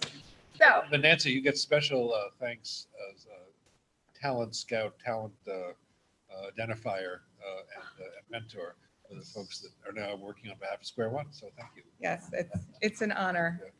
Yeah. So you have the paper in front of you. The time doesn't permit for us to go into it in a lot of details. What you will know is that we describe 5 main elements of what we have extracted out based on the examples of community-led justice initiatives. And so we're going to go through them one by one, and I'm going to turn it over to Leah to describe the first element. Thanks, Nancy. So the first point is something that's come up several times over the course of the past couple of. I'm going to interrupt, not because you're speaking, but we've all been asked to speak up. It's apparently a Saturday morning phenomenon. I'm guilty of, and some others, of sort of the energy being low. And that means that our recorder can't hear us, and that what's being live streamed is not as clearly audible as it would be otherwise. So all of us are encouraged to, did that help? Good, okay. So yes. Great, thank you. So I'm going to start with a point that has come up several times over the past couple of days, but I think is merits reiterating at this point, and that is that when we talk about community-driven justice and public safety initiatives, community is not one thing. And I would push us now and moving forward with this work that every time we use that word, we use it really specifically and really intentionally. If we're talking about geography, a neighborhood, an identity, a language group, a faith affiliation, all of these platforms can be powerful forces to unite people around problem solving and social change. But I think it's important to recognize that nuance when we use that word. Throughout this paper, though, the word community is referred in many different contexts, but the common thread here is proximity. And so when we talk about community-driven change, as we've said before in the past couple of days, all of it refers to a proximity to the problem and how that is a distinct advantage and actually moral imperative to driving solutions. And of course, the structure of how we define that community determines the process for the change-making process. Mm-hmm. Great. So that was principle number 1. Yes. Yes. And that's putting community members in the driver's seat and knowing who those are and engaging them appropriately. The second element is that community-driven efforts need an organizing structure and a process to engage residents and identify priorities. So we run through the different ways that these organizing efforts develop. Some are very grassroots oriented. Others come from organizing structures that benefit from intermediaries. Either way, there's a lot of tensions that exist, and there's a bit of a balancing act, right? Because you also need processes to ensure that everyone is heard. You need democratic processes, right? But you need some structure to ensure that decision-making actually happens. In some cases, that decision-making is time-bound. So, for example, a grassroots-driven model like the No Cop Academy in Chicago, a great example of how community members came to learn of a $95 million plan to build a new police academy in their neighborhood, and just recognition of that fundamental mismatch of that expenditure versus the investments that that community felt it really needs, and how that led to a collection of advocates and an effort to combat that plan. That's a grassroots driven effort. But there's other efforts that percolate up through the benefit of intermediaries. We mentioned participatory budgeting yesterday. That's one such example. There's also emerging close cousin called participatory justice. It's a seed of an idea that's beginning to grow, and that is designed to support residents most affected by the heavy hammer of the justice system through a democratic process to develop alternative strategies for delivering safety and justice. So both of those are participatory justice, like other examples of community-led efforts that we've identified, relies on data to help guide the understanding of the problem, understanding of the status quo, and to elevate up what's wrong with the status quo, right? And to develop new models of justice as well. On Thursday, we talked about how we don't need data so much as we need narratives. And what we've observed is that we really actually need both. I'll reference again the Community Voices project that we partnered with the Austin Justice Coalition in Austin to deliver. We started out going to the community with a map that showed where use of force was happening. And we presented the idea of working in partnership with them to develop a survey where they create the questions, you know, what should we be asking you as residents that police need to know about how you're experiencing crime and safety and policing in your community. And at first what we heard was, we don't need any more data. We know the issues, we know the problems, we have our stories. But as we continued to talk, we came to recognize that, well, that's absolutely true. The people in power respond to data. They respond to numbers. So what we did was we partnered with those community members. We trained residents in survey administration. We administered that survey, and we documented what everyone around this room knows to be true. And that's that residents in these high crime, very heavily policed communities have an acute distrust of the police. Suki and Chaz Moore, the director of the Austin Justice Coalition, used these data to persuade the one holdout on the city council to vote against renewal of the police union contract. And so now they're back to the drawing board, and they're pushing more on training for de-escalation, more transparency in data, and a lot of other community priorities. So that Community Voices example wasn't just about engaging residents. We also engaged the police department.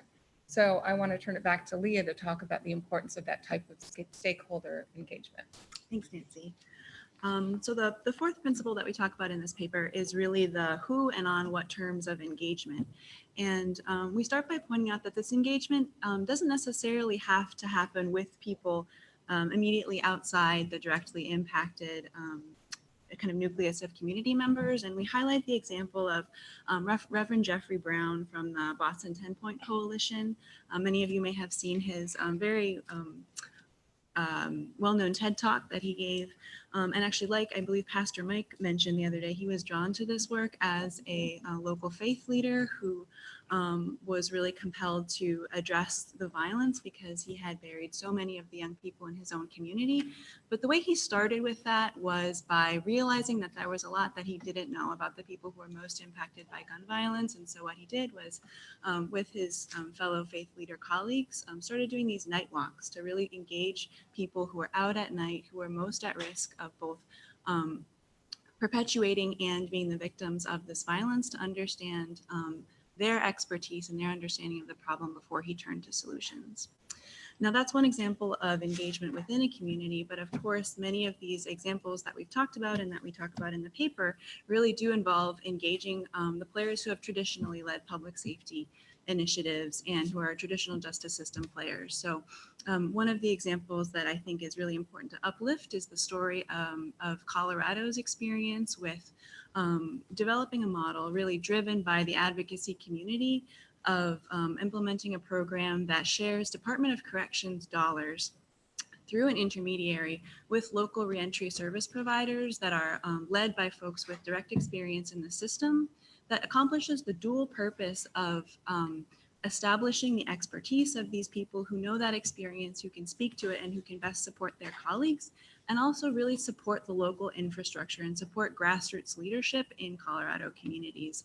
And the success of that program, and actually the initial investment of relationship building and energy and really doing the support necessary to create that infrastructure in that cohort, has led to two more subsequent programs, one of which gives grant money directly to community coalitions that are determined with, that are tasked with developing their own priorities for their neighborhoods.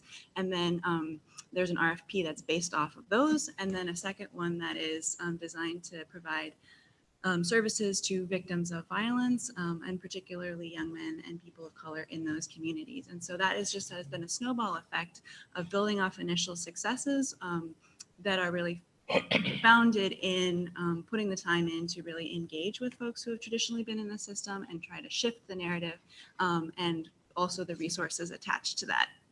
And so that brings me to the fifth point that we talk about in this paper, which are the needs that have been recognized among folks doing this work. And we've talked with a lot of people who have been doing community-driven work on the state and local level around the country. And of course, there's a very long list of ways to support this kind of work, but I wanted to highlight three that have come out as particularly salient. And the first one is this question of resources, because this work is hard. It takes a lot of time, it takes a lot of people, and it really involves shifting this framework to bring people to the forefront who have lived in communities that have traditionally been divested from. And so in some ways, it's kind of a reparations argument, and it's a very pragmatic one because these are the people who need to be driving the change. We actually have an upcoming paper in a few weeks that looks at the broad range of ways that this kind of investment can happen, and this ways of resource shifting in really creative ways. And it ranges from mechanisms within some traditional structures such as the Justice Reinvestment Initiative to take savings from reform and find ways to channel some of those into work going on the ground, to straight up upfront investment like Measure Y and Z in Oakland, California, where they passed a whole new ballot initiative to fund violence prevention work going on in the community and support grassroots leadership, to really the invest divest framework that's more in line with the No Cop Academy that Nancy mentioned, that says this is not a question of simply sort of finding money from somewhere, but it needs to be a taking money from systems that have been harmful and inserting them in services and infrastructure and organizing and leadership that's more in line with community priorities. And so we're really excited to share that in a few weeks. The second primary need that folks have identified is actually something we were just talking about this morning, and it's public opinion research, messaging work, and really being strategic about recognizing that if we are going to undertake a project with as big a paradigm shift as really flipping the nucleus of power and the impetus for engaging in public safety and justice work, we need to find ways to broaden the circle beyond the folks who are in this room, beyond our immediate communities, to garner larger public buy-in. And so we had the privilege actually of working on some initial polling work. We were the research partner to really test out these ideas in focus groups and a national poll about what it takes for to message receptivity to putting the community in the driver's seat. And so we tried a whole bunch of different messages focusing on this idea of, well, how do you feel about this idea of taking some public safety money and really directing it to community-led initiatives? And we were encouraged that a lot of messages did seem to resonate, and actually people seem pretty open with the idea that prisons and jails maybe weren't doing what we want them to do. And so taking some money out of corrections and giving it into communities seemed like a good idea. But when we asked about law enforcement, the reaction was a lot more skeptical. And I think that really signals to me the work that we need to do to imagine these alternative versions of public safety that are in people's backyards and in people's streets and in people's communities, so that they have a vision of what it might look like to construct a community of safety that's broader and that is more focused on strengths and prevention. So there's a lot there, and I think there's a lot of room for more work. And then the third point, just to wrap up quickly, is the need for more research and evaluation to really document the work that's going on, to help propel it forward, and to offer what it might look like to kind of broaden this out in a way to learn from these examples, because of course each community example needs to be specific to the place in which it exists, but really put it forward as a valid and legitimate and in many ways preferable public safety and justice option. So closing it like a couple of researchers calling for the need for more research, right? But in this case, I think it's well justified. So just to conclude, this is, again, it's not square one thinking, it's still working within existing systems, but I think that a lot of these examples point to opportunities that could be further developed and implemented on a wider scale. So we welcome your thoughts. Thank you. I would say it is square one thinking, just in that sense. It helps to imagine the seedlings of a different way of thinking about things. So floor is open. Bruce is first. Yeah. And let me just say, and Nancy, you'll decide if you want to call on anybody who's on your team to answer a question.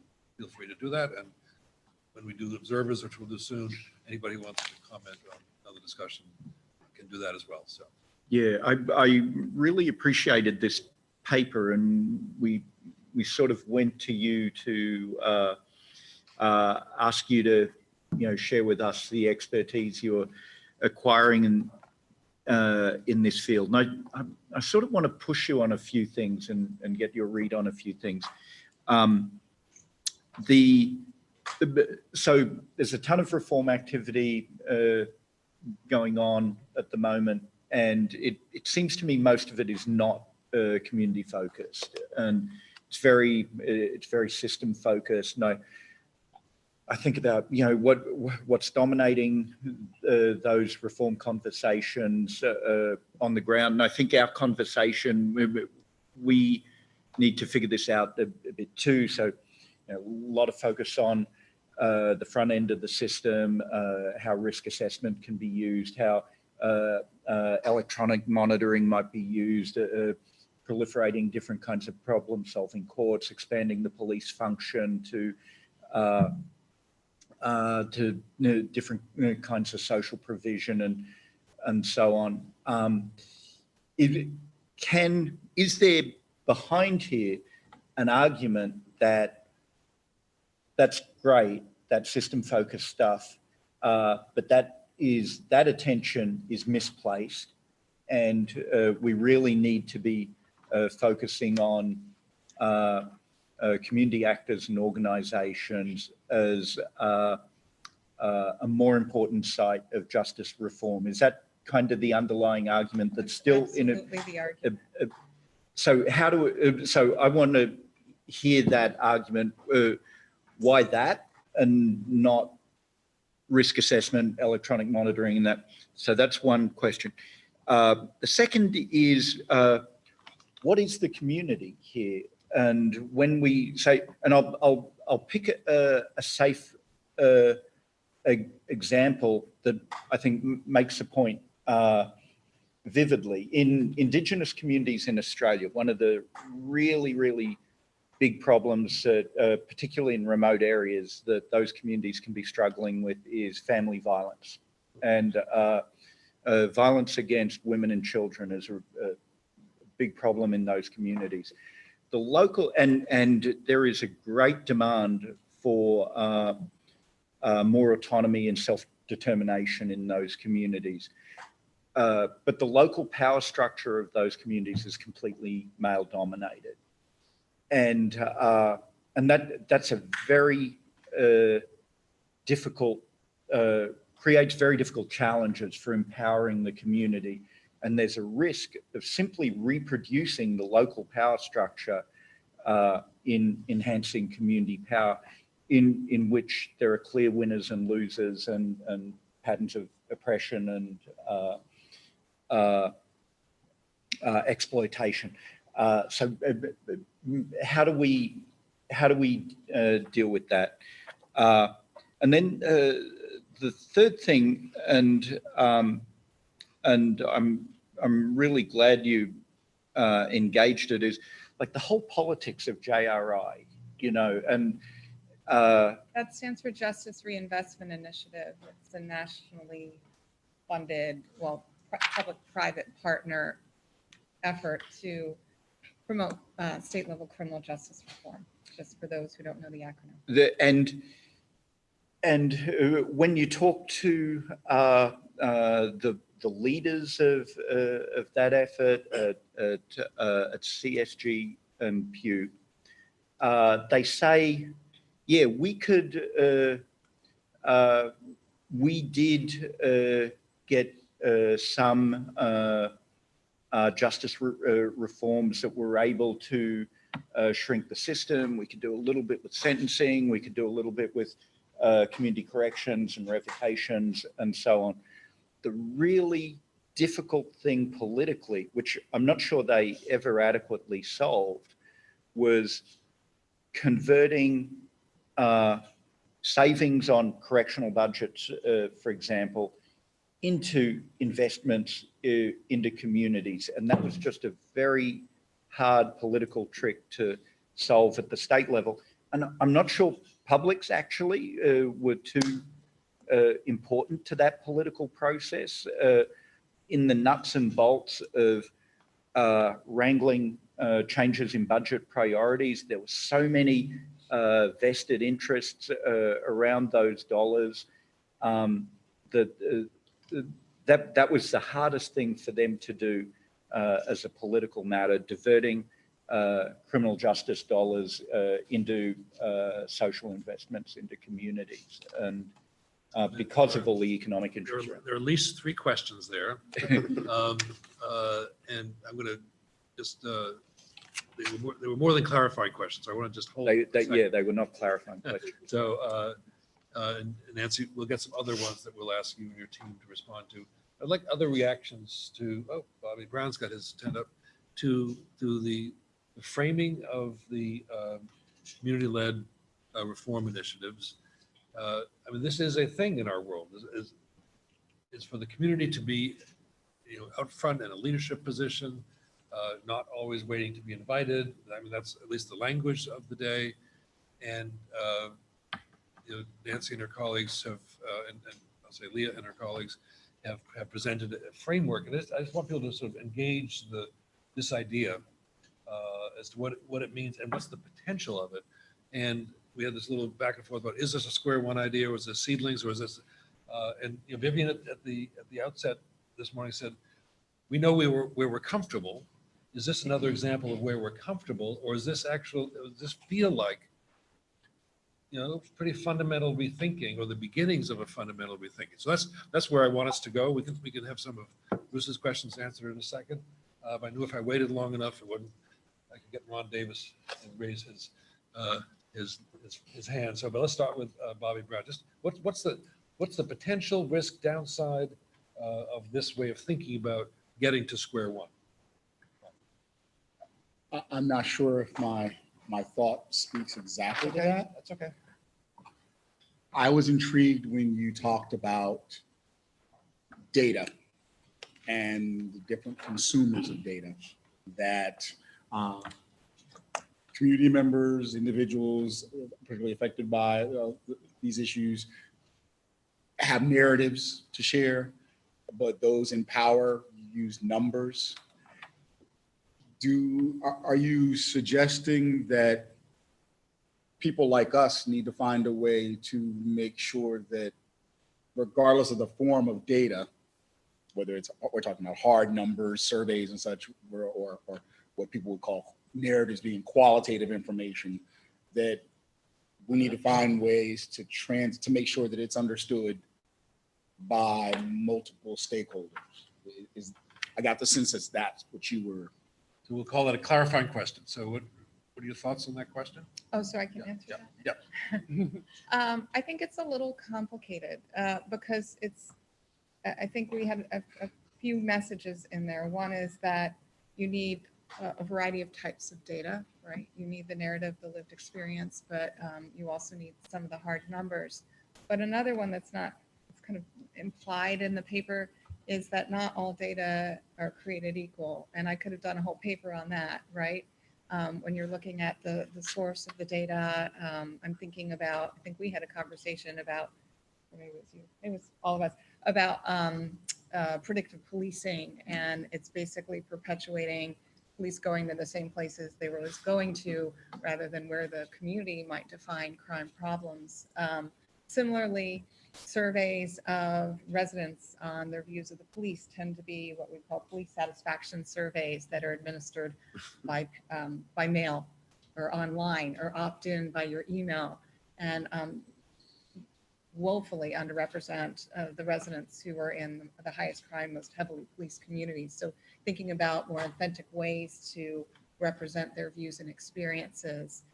So there's just a lot of different ways that you can think about data, and we'd encourage you to think about all of those different ways. Ron, your thoughts on the idea of community-led change? Well, it's actually a question. So, and I see this a lot around the country. It's when you say community-led, do you consider the political body as part of the community? Do you see that as being separate from that? So, for example, you mentioned in Austin getting a council not to contract, and I hear this a lot when people talk about like civilian oversight. I'm always curious on why they think if you have a council, which is supposed to be community members that are elected to represent the people, why you would need another civilian oversight body that then you're asking the council to appoint.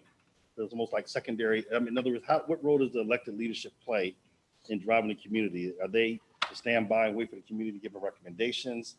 What is the interplay between the politics of it, or the elected leaders that are supposed to be community members and the community itself? Or did you guys separate that? I'm going to designate that more than clarifying. So it's going to Okay, the yes. Bruce Western list of big things that we want Nancy to respond to. Let me bring in Vivian, who's Who's still thinking? you want us to go, no, seriously, do you want me to come back to you? Or No, I'm good. I'm good. So I want to stay in this place of discussing data, but in the context of the tension around data. Because, we started out today talking about living in that uncomfortable space, right? So data kind of got us here. So, 20, 30 years ago, numbers coming out, this many of these people in these communities are doing these things, and it's horrible, and they're uneducated, and they don't have jobs, and and that data said, everybody was like, okay, then we have to react to that. We have to react to all those numbers, because this is horrible that all these people are uneducated and unemployed and committing crimes, and these communities are going downhill. We have to fix that.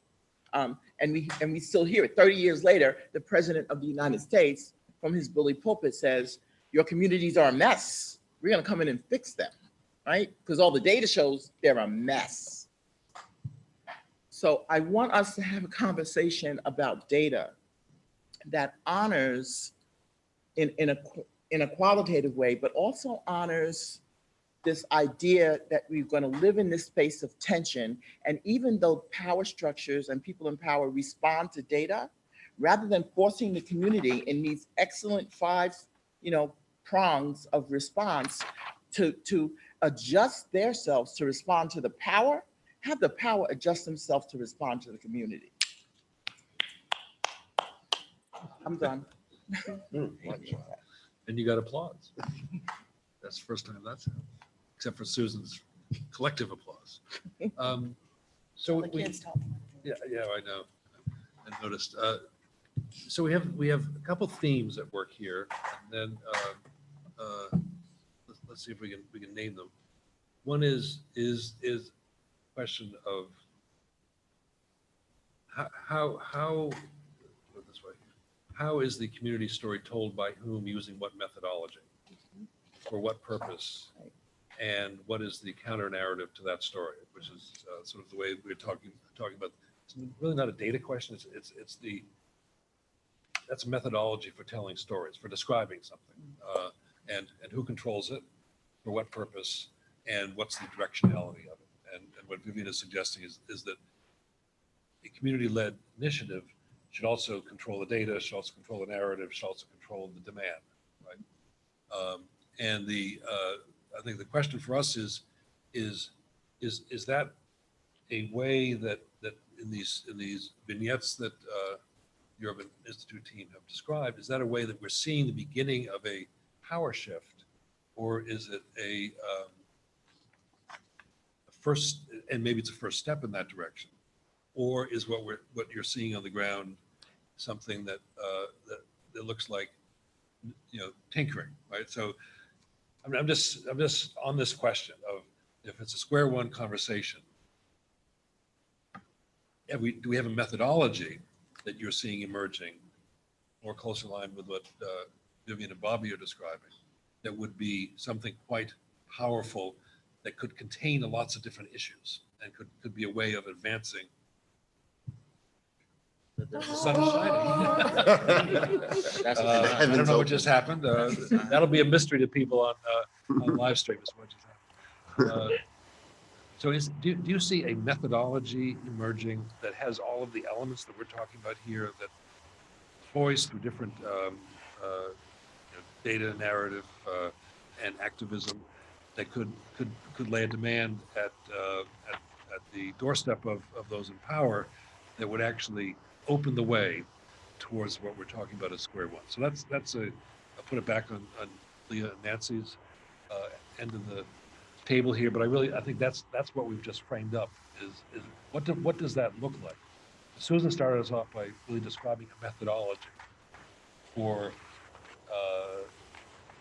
in some cases, it was a direct demand that those in power do something. But it was also a way of developing community voice, community power. But it was a methodology. I guess you used very few numbers in all of that. Yeah, right. So, but that's an open question. What works? And Nancy said, numbers actually can be persuasive, or can help in the persuasion. So, But how are those numbers generated and by whom, right? That's the question. right. So, I keep holding up the community voices example because I know it well. But that was our effort to lift up the experiences of people who don't participate in the police satisfaction surveys for a whole host of reasons. It required door-to-door interviews in English and Spanish by residents that we co-trained in survey administration. Another, though, example of the community owning data and generating their own data is the work of Samuel Sinyangwe and the Mapping Police Violence effort, where if the data doesn't exist, you figure out ways to generate it yourself. I think that those types of efforts to create data that represents authentic experiences of community members is, that's the most powerful way to proceed with this work. I feel like I'm hogging all the answers, though, so I want to invite Leah and any other members of our team to weigh in. Let's ask members of your team. I know that I can't see Suki here. Good. They're hiding behind the photographer, and you also identified And Namika. Yeah, just how what would you add to this? Namika, if you want to grab a chair, come on up and join us. I'm going to, and there's two other colleagues in the back. Sure. Come on. What's your experience with some of these issues? Right, so you asked about our elected officials. Not all of them, mostly, they were not elected because they're running on our issues. And we found in Austin that they were uninformed or uninterested. And throughout the police contract negotiation, it took us reporting to them and getting their involvement. So, and taking the data that we collected from that community especially to show them, convince them that the community is interested and that they're beholden to that community. So we found that we would take all the data that was possible to have, qualitative, quantitative, and make it really palatable for either the community or the elected officials and anyone in between. So the community voices, because it was a community-led effort, we did a data walk and got policy recommendations that impacted the final conclusion decision for the police contract, as well as de-escalation training, implicit bias training. It was remarkable and necessary for our community to be a part of that. And it was a collective effort. There was buy-in from this community group, from the Austin Justice Coalition, when Urban Institute approached and said, would you welcome us into your community? Do you find that this would be useful? And we immediately said yes. And Nancy's right, there was some pushback from other community members who said, no, we don't need more information. We've done this. What's the purpose? And we said, we're gonna use it. We invite you to use it too, but we're not gonna let it sit there on the shelf. And that's also a benefit of this convening too, is whatever comes out of it, community groups like mine will take it and use it regardless of what happens. Like I look forward, that's why I'm taking notes, because I can take this directly back and make an impact. Namika, do you want to add your Sure. thoughts? So one of the things that I learned doing this project with Suki and Nancy and our other colleagues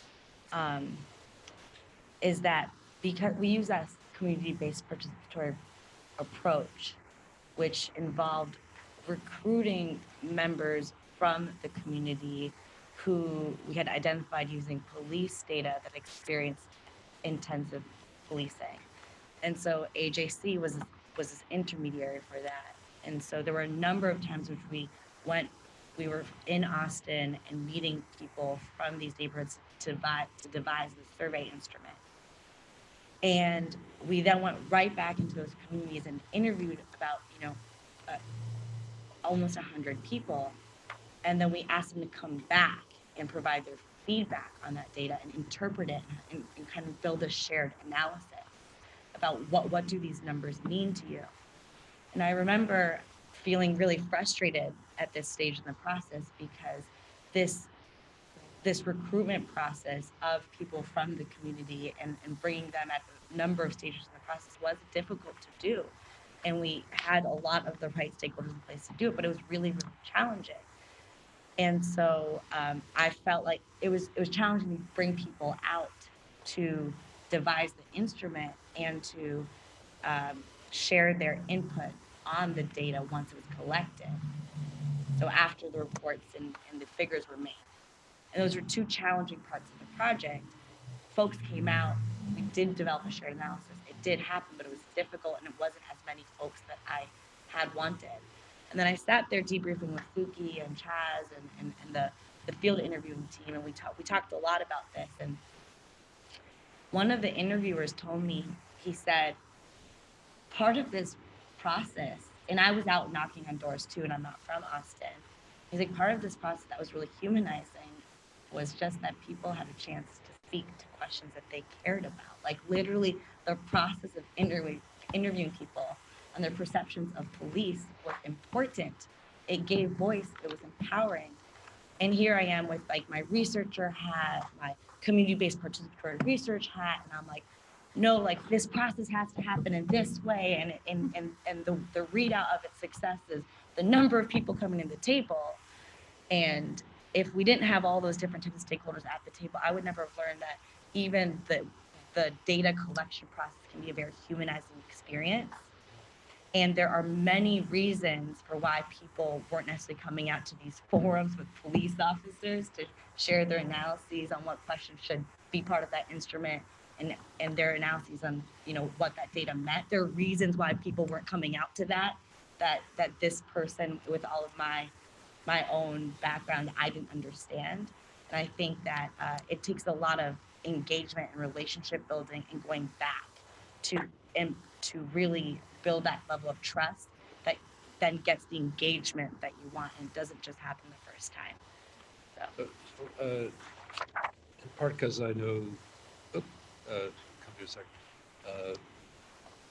from our short conversation over the break that Monica's absorbing all of this, in part because this is a version of her paper yesterday. I want to make sure that we ask you for your thoughts on what you're hearing.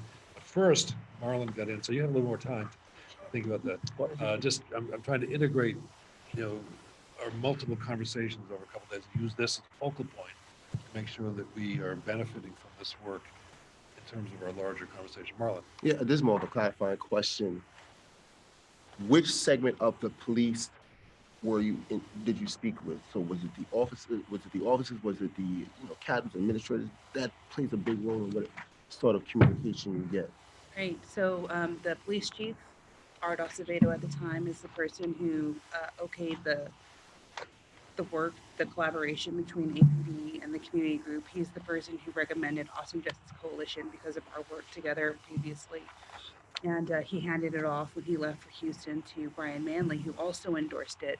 But the people that we worked with to build a survey were the line cops. They came out to all these community meetings because they were the police officers who were policing these communities. So we felt like that rapport had to be built, and we needed to have these community members sit across or sit with in this room. And as we had these community meetings, they grew closer in collaboration. The first one was tenuous to say the least. The second one, they saw this product, they saw this survey that they built together, and then they went through and kind of really finely tuned it. And then that process I think that they were fully proud, fully invested in this process. And then we went out and hired people to go and do this survey, and the people that we hired were teams, a bilingual speaker, Spanish speaker, and English speaker to go door to door. And when we returned, we took that survey back to the police chief and to the brass, and also to those, it was disseminated to those kind of the rank and file police officers. So it was kind of a all-encompassing effort between police and the community organizers in the community. One of the most astounding findings was that not one survey respondent could name the officer who was assigned as their community policing officer. Right, which is a question that police officers wanted answered. They said they wanted to know if people knew who they were, and they did not. And that's why they were in the room. We wanted to be sure that the questions were fair. Not only, do you trust the police, but do you know the police? Do you engage in these programs? There are 40 programs in Austin, and the only one they knew of was Operation Blue Santa. Was what? National Blue Night Santa. Out. Yeah, National Night Out. And, there was this, you could tell there was this overwhelming sense that the community just weren't engaged. They didn't want to be engaged, but they also felt like they were being policed for the wrong reasons in their communities. They weren't worried about, they were more worried about the stop and frisk types of, things that were happening, and, the misdemeanor crimes that they were being stopped for. And so we got a good sense. It felt like a genuine and authentic read on this community, and it's still fueling a lot of what we're doing in Austin.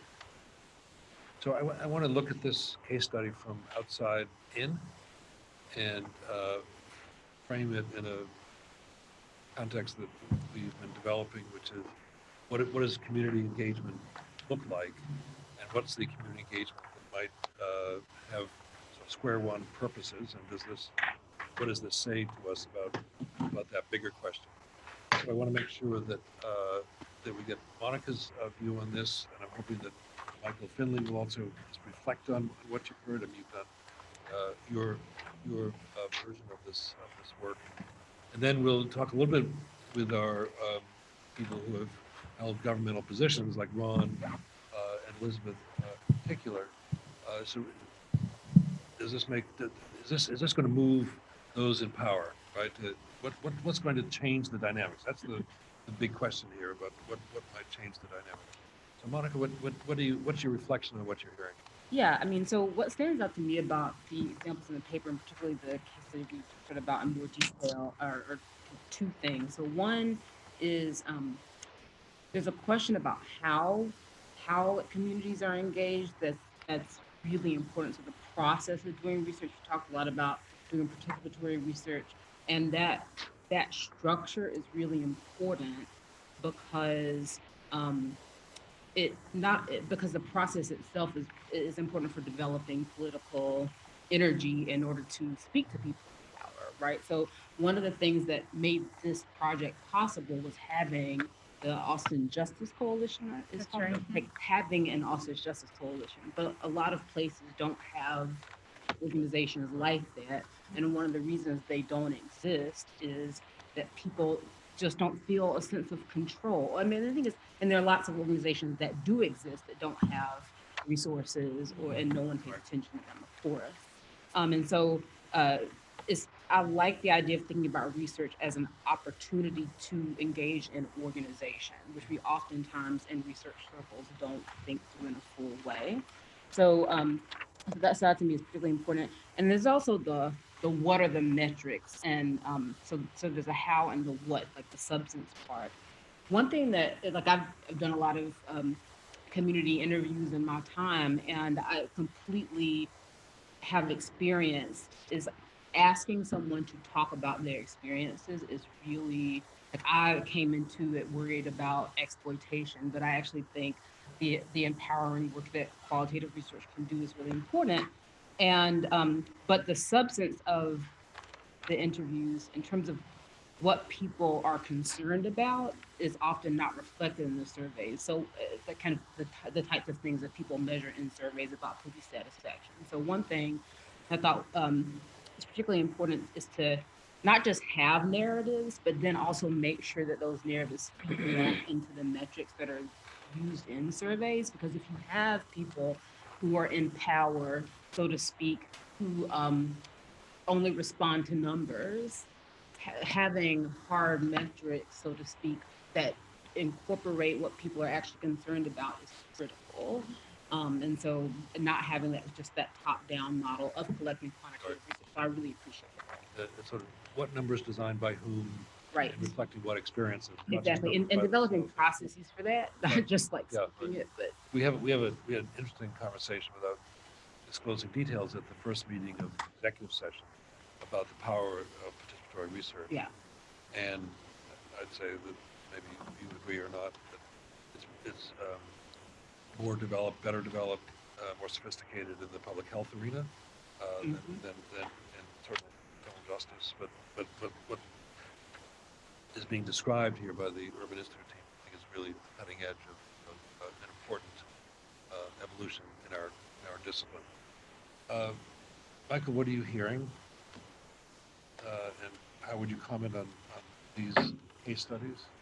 No, I mean, they're amazing. And I was thinking, so I'm going back to the human piece of it, right? So just also like to add on, just I think it's never let the great get in the way of the good of this. So I think, again, in this work, you can, the language, right? Participatory research, and that's research, and I get it. I'm the lawyer, so I went to law school because I don't do math research. It's like, I need you all to help with that, right?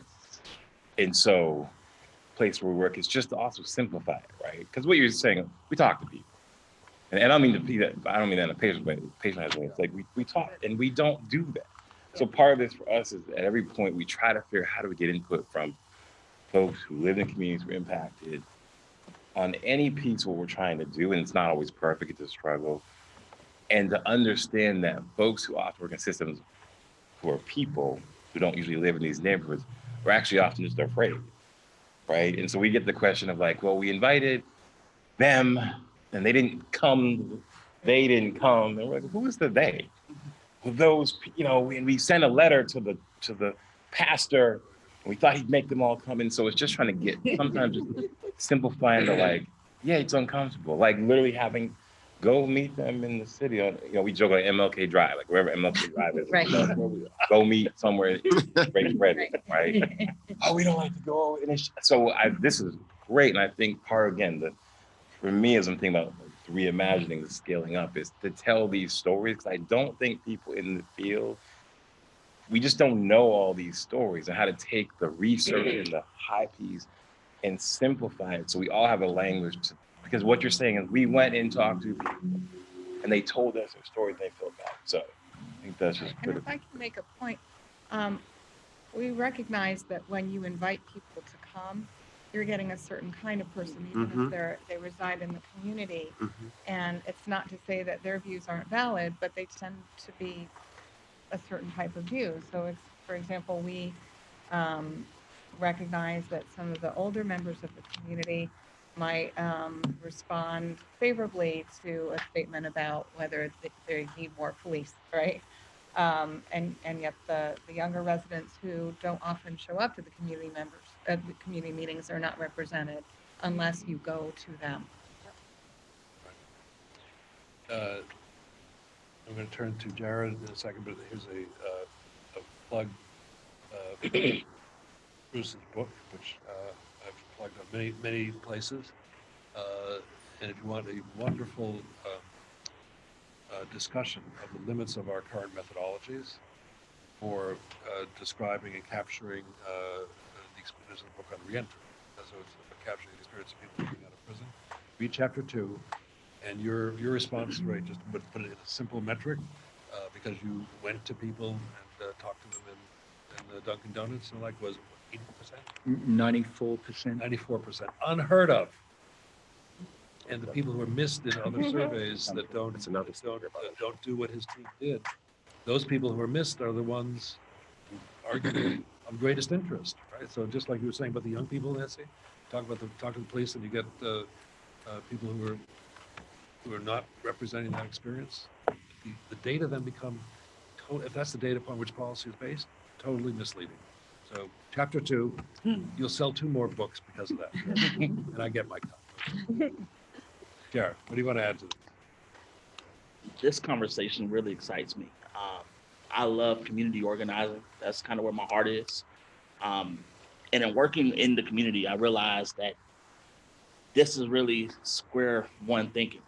Whenever you bring people who feel as if they don't have a voice to be able to voice their voice for the first time, a lot of times, whether it's a survey, whether it's taking them to a city council meeting to voice their opinion, that's powerful. But the question is, what happens after that? Do you just leave them there? No, you move forward with them. So at least here in Durham, we were able to do this in the Southside neighborhood. We were able to create a neighborhood association for folks once they were able to identify, hey, we're getting over police. We're going through gentrification. We're able to help them establish a 501c3. So now they're out there with their own nonprofit status. They're out there making change in their own communities.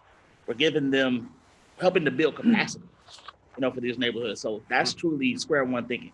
So I applaud you guys for your work. It's more than just surveys. It's really square one thinking. It's really a people thing. So I applaud you. It's really touching my heartstrings. Yeah, great. Thank you, Jared. And those stories turn into dollars.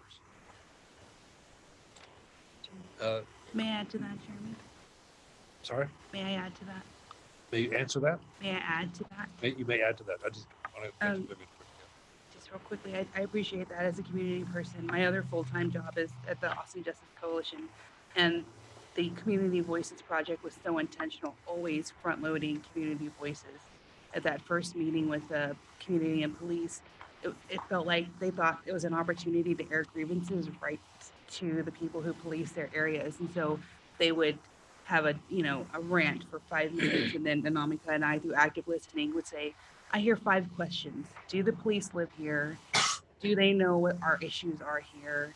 And so on. And that translated into the survey. And then we hired people from the community. So when they opened the door and they said, hey, I actually know this person, or I immediately have a rapport with them, it just all translated into this is a real thing. And then when we first asked the first question, we said, we're going to record this verbatim.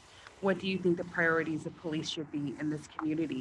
And there was a moment where they're like, you are seriously going to ask me about policing? And this is, I've never been asked before. So it was just fully intentional. And that's why we bought into it as well. And I applaud this pilot in Austin. I felt like it was the right place, and we were very happy to be a part of it. Vivian, I'm going to, I said I wanted to go to Ron and Elizabeth, but you get to say whatever you'd like to say, and then how is this being heard from positions of the judge and a police chief? Catherine, you want to wait till? I can wait. You can wait, okay. Yeah, I'm going to be really quick. So I really appreciate the fuller explanation of how the research was conducted. But I'm always concerned when anything is framed as we're doing this in order to please the people in power. So I guess, to flip that around made all the difference. I'm curious to know whether or not you thought you were going to learn a whole bunch of new stuff about why people in these communities don't trust the police, or whether you were just going to confirm what we've already heard from people like W.E.B. Du Bois, who talked about why we distrust the police years and years ago. And this is the tension for me, is that we keep finding out the same things over and over, and it seems like it's almost like an effort to not fix them. Let's just keep finding them out, right?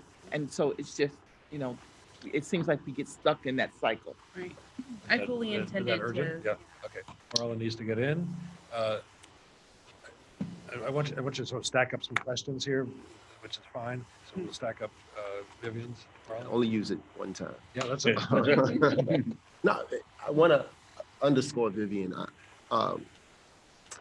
When I asked the question of Captain Addison yesterday, I didn't expect an answer, right? About the divestment. I didn't really expect an answer. But the reason why I preface it with like a little bit of research that says, hey, more crime doesn't precipitate why, it doesn't work this way. I want to get that argument out the way. There's research that says more crime doesn't mean we need more police, right? It doesn't work. So throw that out the way. And I said, oh, shoot, we got people sitting right next to us that's doing some new stuff, right? That's not necessarily new stuff, but some really good stuff, innovative stuff here in this city. Hey, so we got a project here. How about we take some of your money and put it over here, right? And one, you never answered it, but I just thought when we think about when we do these sort of evaluate or do this sort of research about policing, which is not new, what exactly changes from it, right? Is there, at the end of it, is there something that like foundationally changes? So it's sort of like, how can we, it seems like the end result is how can we build a better police-community relation? And I'm not saying that's not a thing that we should not strive for, but that is not a new thing. That has been a thing that we've been doing over and over again. How can we build police and community? How can we do this over again? And the community is telling us over and over again, well, I don't trust them. They've been telling us that for about 100 years now, right? But we haven't shifted anything fundamentally about how to rephrase these questions. So even if one of the questions may be, I think you just sort of alluded to something in your question about, I don't remember exactly what you said about the question regarding policing, but what is it that the community needs? It's not so much what does the community need from police, right? Because we know I'm just saying that's not a new question. What does the community need from police? We need to know who the officers are. That is not a new thing. Who is the beat cop? That is not a new thing. We need you to be able to respond in a faster time period. That is not a new thing. We need less stop and frisk. Like these are not new things. And ultimately, like, are we actually listening to the research? Like, are we listening to the research that's been telling us over and over again, there's fundamentally a problem. It's like if I have a partner, I'm not, but I'm just saying, like, if you have a partner and they keep saying, I don't trust my partner, and we keep saying, well, how can we make your partnership better? I don't trust my partner, then there needs to, how about we don't need to be partners anymore? And it's not a conversation about eradication, be clear, right? I need to do this part, the disclaimer that we all do. This is not about eradication of law enforcement police. This is not what I'm saying. I'm saying, like, how can we radically shift these questions and actually listen to what the community's saying? So we're going to ask two people in positions where that demand could be made to them in this, no, I'm not saying just precisely this methodology, but in this way, generally speaking. Does this type of engagement move the, what Vivian would say would be the sort of the power, same old power structure, or not? Or do we need something else? So I'm going to ask that of our two government officials. You still qualify. So I'm 8 years as a chief, but I'm going to speak from I spent about a year as a city manager. And here's where I think this comes into play. This is meaningful stuff, but you need to understand your governance structure of your community and when things happen. In other words, the city council sets goals and priorities. The budget is financed towards those goals. Performance measures are developed based on those goals, which means I have to report. I expect my department heads to report every quarter on those goals. Once I staff and fund to that, 85% of most departments are personnel. There is no money to share. I got personnel, I got contract costs. There's not a slush fund that says, let me share some of the budget, which means if you don't convince and use this information at the right time of the process, and most budgeting processes start, if your fiscal year is in June, you're talking about come January, February, you're already starting your series of activities to build a budget with your city council. And if you don't know when that is, like I say, if you don't know when the union contract is, and if you don't know where the strategic retreat is being held and when they're setting the priorities, then you have, as a department head, I would have a set of priorities, and I'm reporting back to the council how many community meetings I went to. Some of these priorities are ridiculous, and that's where the community can weigh in, and that's not a priority for us to the council. That's why I asked, what role is this elected body? Otherwise, you'll have the community swirling around over here. The elected leadership is over here. The money is going to go towards what the elected leadership wants. And at some point, the first time you do it, the people feel empowered. The second time, nothing has changed. You wasted my time again. The door will be closed. And the only way you can move from a city manager point of view, I do need data. I need to make sure what you're asking for is sound, because I'm supposed to be a manager now. Not emotions matter, but it can't make decisions. I need to be able to turn that and operationalize that into performance measures. But the main thing I need to do is to get 6, 7, or 8, 9 council members on board to make it their priorities, because everything trickles down from that. So when you teach the community, those meetings, those strategic planning meetings, those goal settings, the retreats, the budget are the least attended things that I've ever seen as a city manager. Have a bad videotape, it's so hot you can't breathe because it's packed. But then everybody leaves after they voice their anger, and no one shows up at the next meeting where someone's trying to determine where $100 million is going to go for the city. And so I would say, so I think this could be so valuable, because if you change the council will change the structure. And instead of financing for 100 cops, which is 85% of the department's budget, I may freeze those vacancies that already exist and then reinvest that. But once I fund it and I fill it, you can convince me from here to eternity, but I cannot divest it unless I now fire or lay off a bunch of people, which politically is not going to happen. This is a partial answer to Bruce's question about justice reinvestment. I think how difficult it is to move politically, to move money around. Elizabeth, how does this form of community engagement influence your thinking as an elected official, as day-to-day minister of justice in your courtroom, but also as the way the courts operate? Does this have any bearing on how courts mete out what we call justice? Do you think to know from a community perspective what it feels like? What the perceptions are of the way the courts operate? So, I'm gonna, everything that Ron said in terms of like the fact that this all has to happen to some degree through a sausage making machine, it's very difficult. Yeah. Right? And in my community, I'll say a couple of things, and I don't know how coherent this is going to come out. One, our community has been harmed by 2 now shootings of unarmed that resulted in protests, that resulted in a lot of people in our community kind of going, what? Speak up a little bit, please. That resulted in a lot of people in our community kind of going, people who look like me, going, what? Charlotte? I don't understand. What's all this thing?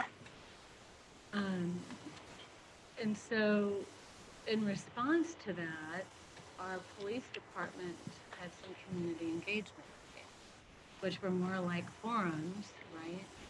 Where maybe people could say some things and then the police could say some things about how hard their job is and how they're trying. And they really do care about the community. And, you know, there were some other public forums and public conversations, but there wasn't engagement like this, right? So then, I guess sort of concurrently with all of that, we are a MacArthur Foundation, Safety and Justice, fully funded. They've given us $2 million to do things. We've got 7 strategies. One of them is community engagement. And this, what you know, Nancy has described and we've heard about today, that's what we conceived of. Melissa kind of was one of the people who was trying to drive it. But that is not how it went down. The community, first of all, the people who were trying to go, like it was the opposite thing where the institutional people are like going, hi, who's the community? Will you talk to me? Will you talk to me? Are you the community? You know, and spent like 6 That's a very good months at least. imitation. You know, and spent 6 months doing that. And still didn't really get to true creating a space. Well, one, identifying and inviting the right, the community and a diverse representation of community impacted, and never really, I think, had an opportunity to hear what, frankly, I think we were seeking to hear. It was just flawed. And I think it was flawed for several reasons. I think that some of our, I mean, I'm not going to call people out, but I think that some of our leaders are not interested in true community engagement. It's a budget item for our county. I think we're getting ready to do our community survey on the criminal justice system. I just not Part of the have. Safety and Justice Challenge Fund? No, we just do it. We've been doing it. How is it administered? Is it mailed to people or It's click mailed on a the link. survey link and go on the website? They used to, at least we did it when I was responsible for that. They contracted with an outside firm that did the method, so they did mail, Mail and phone. Right. So, one, that obviously doesn't necessarily get us meaning like the most robust information. And then, 2, they're not the kinds of questions that we heard that I think invite more meaningful. Come back to Marlon's question. But it comes down Is there- to, is there an nobody intention- really wants to know. It's Is like there a intention chat. that something's going to change, or is it just check a box? I think that the folks who are responsible for the survey, which would be the county manager's office, aren't really interested in using that information in a transformational way. It's sort of like, we did it, we got some information, people feel safe. And then I think we have other system leaders that want to, like, I think it was Vivian said, it's more like doing this to please themselves that they talk to the community, but not because they really want to hear and have to be accountable for and change. So let's, did you want to add on this point? I do. If it's okay, I would like to share more about that process as I was driving that when I was at Lexington County. And as a stakeholder, I am am a white woman, and I recognize that, and I had the community engagement strategy to, form this plan. I think that there are pieces of that process that the group might be interested in hearing. So, Just quickly, I've got 3 people lined up, so I'm willing to break the queue, but it has to be really quick. okay. And keep your voice up. Yeah. So long story short, the hope was, and as long as I was driving the project, the intent was to identify members and truly engage them from a place of humility and recognizing the county government's role in placing institutional white dominance on those. So once we did identify the right people, invite them to the table, we talked for hours and hours and hours about data and how to meaningfully take data to the community. I think that there were a couple of aha moments. One being, would we take the data that the community actually would be interested in and use to reduce justice involvement? So instead of taking data about this is what the police are doing and this is how this is happening, where people typically feel very disempowered. Okay, they're doing this in our community. What can I do about that? Instead, we decided to go to the community with data about how often they ask the police to come into the Kerner report. Very clear that many times your low-income communities that are predominantly people of color call the police the most. That is very true in Charlotte today. And in addition to that, we were also able to identify the communities that were going to the magistrate's office the most, weren't usually their neighbor. So we felt that that would be more transformational in helping community members understand the reason why police might be coming into their neighborhood because their neighbor calls the police. The breakdown was that the government was not interested in truly passing that power over. And so once I stepped down from the initiative, it switched very much back to the traditional, let me come into your community, we've got a grant, we want to stick to you, rather than how can we come in and leverage this data that belongs to the people to empower them to make their own. Catherine, Monica had her hand up. We'll ask Susan to come in after Catherine. So what are you hearing from this discussion about community engagement, which I like that term, but community-driven processes? Well, I'm really struck by a couple of things. One is Ron made this point and others have as well, that, when I think back to the time that I spent doing community organizing and coalition building, I learned a couple things. One of them is that it is way better not to ask people for input than to ask for it and then not use it.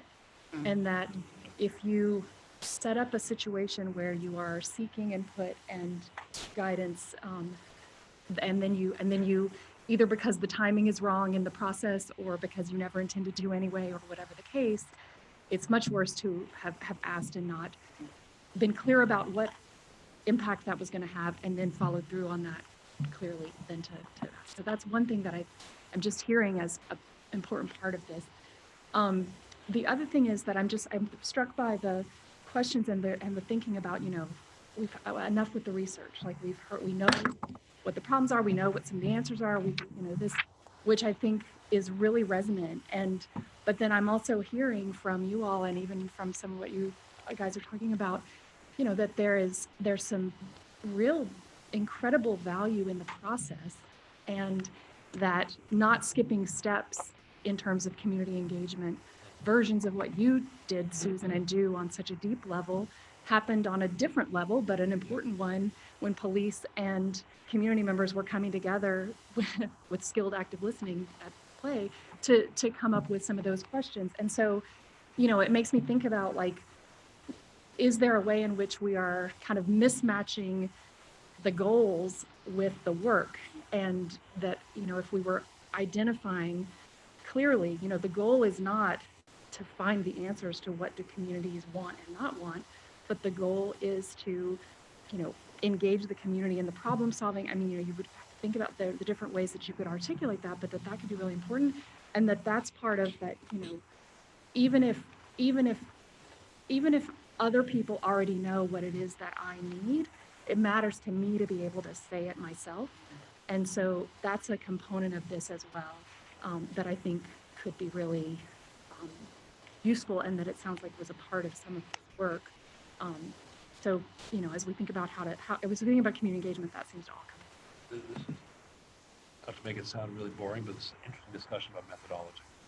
About, you know, methodology can sound cut and dry, but it really is about values behind a way of doing things. And if you have a certain value structure, as you start to set out on the journey, you'll do things very different. What are you taking from this? From that, want to relate to your work, or Just a general reflection, I think. I would lift up the work of Charles Payne. If you don't already know it, a sociologist Charles Payne, who lives in Chicago and examined reform efforts in the school systems there. He published a book called So Much Reform, So Little Change. Thought that might resonate. Yes, and his of many excellent points. He's an amazing guy. He also wrote my favorite book on the civil rights movement. I've Got the Light of Freedom. His main point is the reason that reform efforts haven't worked is because they've been introduced into spaces where people don't trust each other. So I'm hearing, or what's occurring to me hearing your discussion is that they're potentially sort of parallel tracks, right?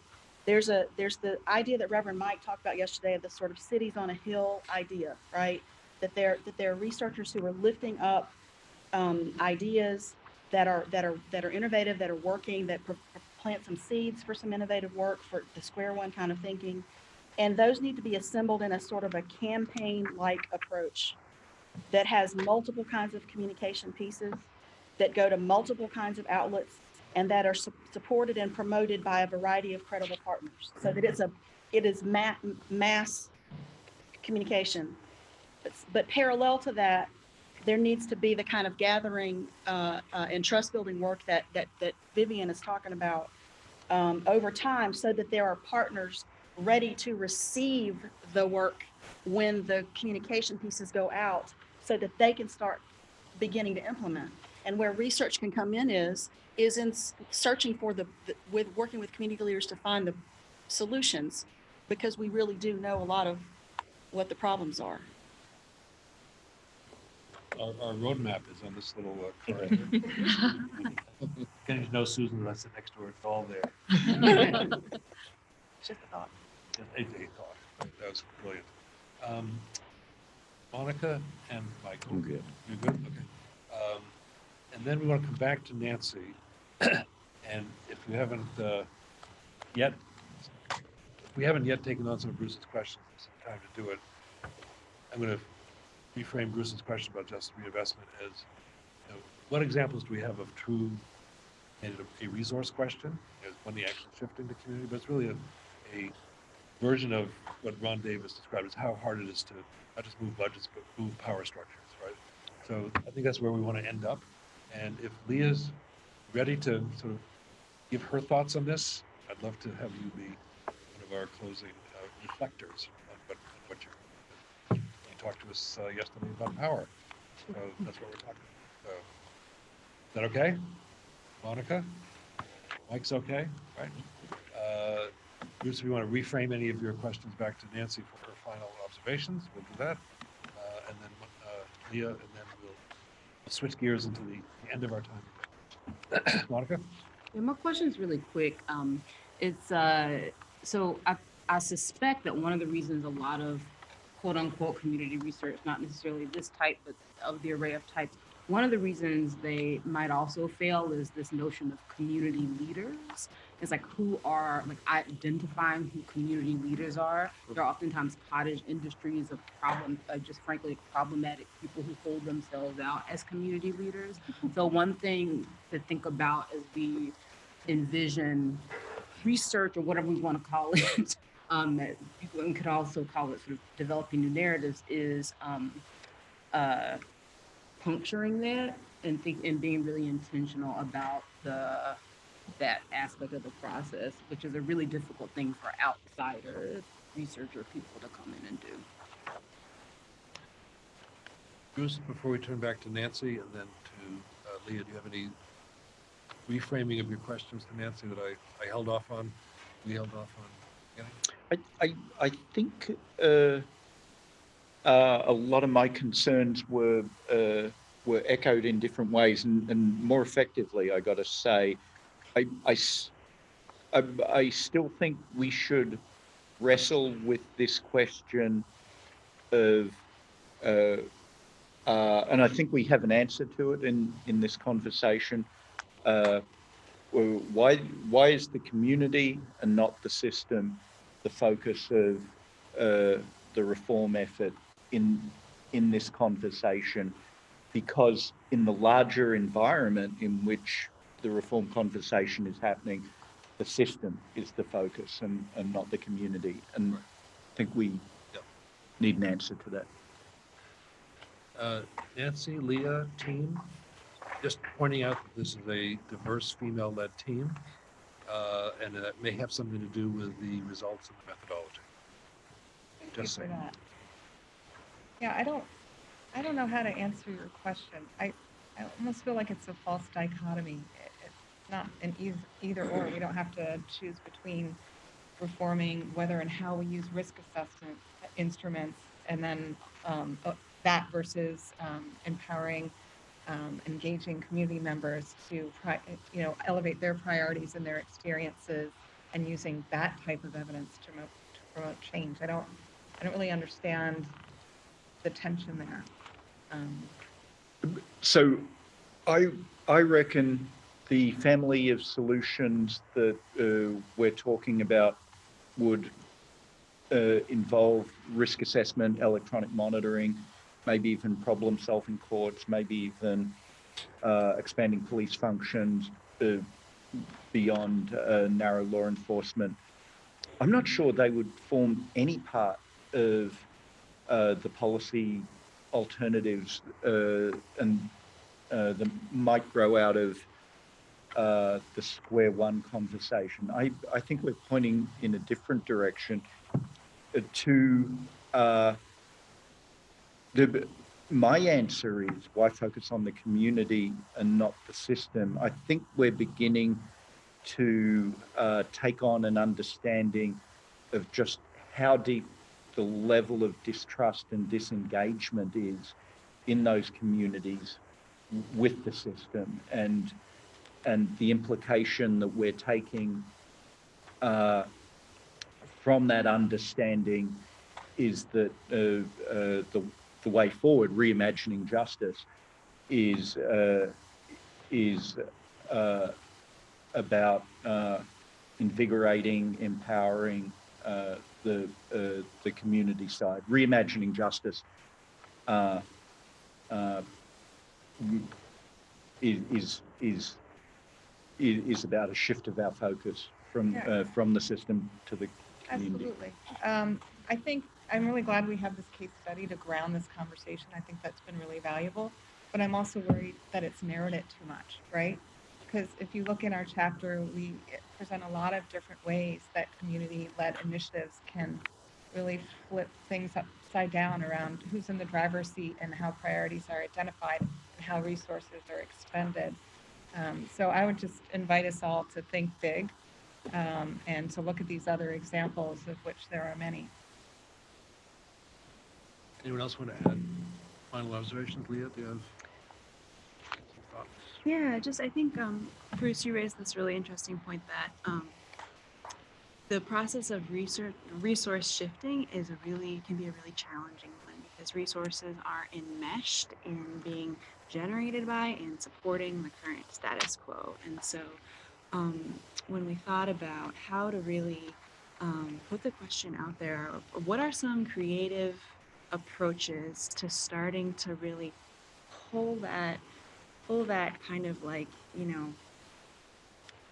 massive entrenched resource structure in ways that fuel communities as the center of these solutions. And as you say, when we think about public safety, we need to think expansively, and it needs to be centered, and it needs to be specific.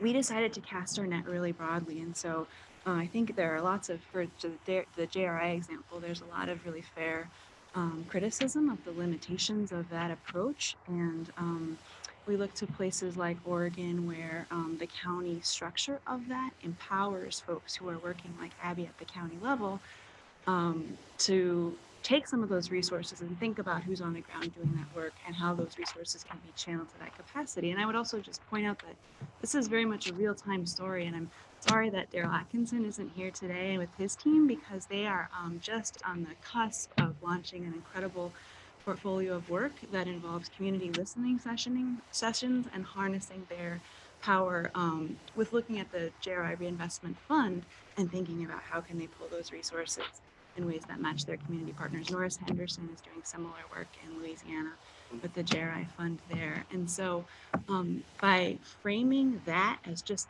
this is a system that is so big that all options need to be on the table, both things like working within the traditional structures, as well as saying, look, the Black youth and youth of color in Chicago are doing their own community survey because they do not want this new police academy in their neighborhood, and they have other ideas for what should happen. And sort of framing the discussion as we have a big challenge here and all options need to be on the table is one way to start saying, okay, now what can we learn from this one for this initiative? What can we learn from this one to tackle this situation here?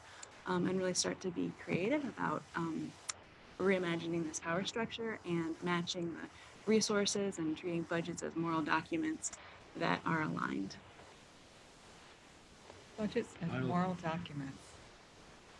I like that. Any final observations, Suki? Or? Yeah, Vivian mentioned, not doing these things to please the people in power, and that's definitely not what we were aiming at. I think the full intention, Nancy was very forthright with the police officers, the brassing.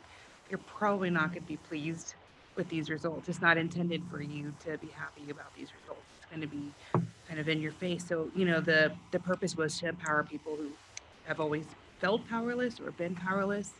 And, as Ron said, the other part of that is informing them about when and where these decisions are being made and by whom. And that's another part of the community's responsibility. It's part of my group's responsibility to say, look, this budget talk is happening right now. Our police association is meeting right now. So I think that for square one thinking, that it is important to front load the community in a lot of these ways. So I appreciate you bringing that up, Bruce. It's essential. One thing to that part, I'm really concerned it's, you're not pleasing people in power, but you have to persuade them. Yeah. You have to change them. We are all right now for midterms locally, we all talk about get out and vote, get out and vote, get out and vote. The reason why you get out and vote is so that you elect people in power that will represent you. There's no system that can ever work that you think if you can go around that political structure and create just groundswell, unless the groundswell is for the intent of changing those in power. If they don't change their vote or the structure, you're going to get a very disenfranchised community and very frustrated very quickly. So you still have to understand the bureaucracy. If it's a federal level, you have to understand how bills are appropriated, the language, the specific language they use, how they tie the hands of creativity. All those things matter greatly. So you have to master the system and understand it completely so that the groundswell you're talking about is probably the most powerful way to hold people in power accountable, to change their views, and it changes traditional structure. Without it, communities will lose faith because they'll keep talking and meeting and strategic plannings and beautiful documents. But at the end of the day, the council still passes the same police budget they did for the last 10 years and nothing changes unless the chief plays around, tinkers with some discretion and does a few good programs from time to time, but that's not structural change. Namika, do you want to add anything to this discussion? So Bruce, to your question or your comment that some of the reforms that are coming out right now to reform right now the system we have, but the problem of incarceration, two tools that are trying to reduce the number of folks we have inside jails and prisons are risk assessment tools and community supervision. And I was just quickly Googling, like, what's the history of risk assessment tools again? Who made that solution? Or community supervision? And I wonder, it's a question I don't have the answer, but I wonder if, if we asked community members who have been intensely affected by the police, by law enforcement in the carceral state, you know, what would you do instead of incarceration? I don't know if their answer would be risk assessment tools and community supervision. And so I don't know if they're at the table when those two options were raised for reform. And so I think the reason, you know, community-based participatory research as one example, I think the reason it's really important that we are looking to communities for solutions that they have already implemented is because those are the ones that will work for them and will also hold and hopefully eradicate the system that we have now, but if not, make it moral, make it ethical, make it humane. Leah, we've asked you to give us your closing thoughts. I see you scribbling thoughts madly, and would love to, before we. Jeremy, I think there's proceed. an observer handed me this card. I think there's an observer who wants to speak. How did I hand him that? And it's you, we've talked about this so many times. But we also have it in So, writing. Yes, so let's hold that until after Leah, before we turn to Bruce, Susan, and Susan has her tent up. So you go first. Thank you. You have to, and then Leah, and then before we switch to our closing comments, we'll ask for observer comments, okay? Fair enough? I think that Bruce is asking us to dig deep on something that's really worth digging deep on. We're trying, I think, to create a brand new humane system while also living and working in a broken, inhumane one. And the broken, inhumane one is based on a hierarchy of human value. And it's created systems to maintain a hierarchy of human value. The new humane system has got to be about humanifying, cultivating humanity, like what Marlon talked about with Melissa last night. And so that's why it is important to maybe talk about a shift in the focus of the work, but knowing that we're going to have to try to be in both of those worlds at the same time, right? Like the story of the babies coming down the river and the community's like, what the hell? And they form a chain and they start pulling babies out of the river. Don't, you know, let's save the babies. And then finally they're pulling babies out and someone leaves and starts walking up the hill. And they say, what the hell are you doing? Their baby's coming down the river. He said, I'm going to go up the hill and see who's putting the babies in the river. Both need to be done, but they're different areas of focus. Leah. Yeah, and actually good timing because I have to head out to right after this. And that was actually, Susan, a really great plan, a really good way of summarizing some of the things that I've been struggling with in this longer discussion, particularly around ideas of power and empowerment. And I mentioned yesterday, and I know we've talked about this in different iterations, but the idea of survival and broken systems, right? Which may look at things in various computations, or this is what we can do, gradual steps. This is what we need to do to get by day, as opposed to actually reinventing systems and institutions.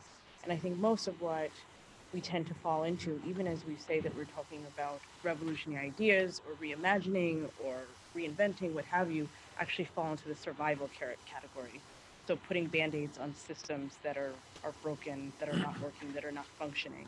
Even as we say, things like we're empowering community members. And I think we've talked about it, we've danced upon it and things like that. So empowering community members by actually listening to them about what they want and taking that back, but only doing kind of minor things here and there and saying, well, look, we made these reforms, but the existing institution is still the one that is really done. And I was struck by something, I mentioned this to several of you last night, but I was struck by something last night in the conversations we had earlier today, which is that creating a new system based on humanity isn't simply about actually reinventing structures or dismantling structures or pulling, police out of communities, but instead reconceptualizing an entire system for a broader public and entire definitions of power. So I don't necessarily, I say this in my own work, I said it in the paper, I've said it in conversations, I don't know how you tease this out.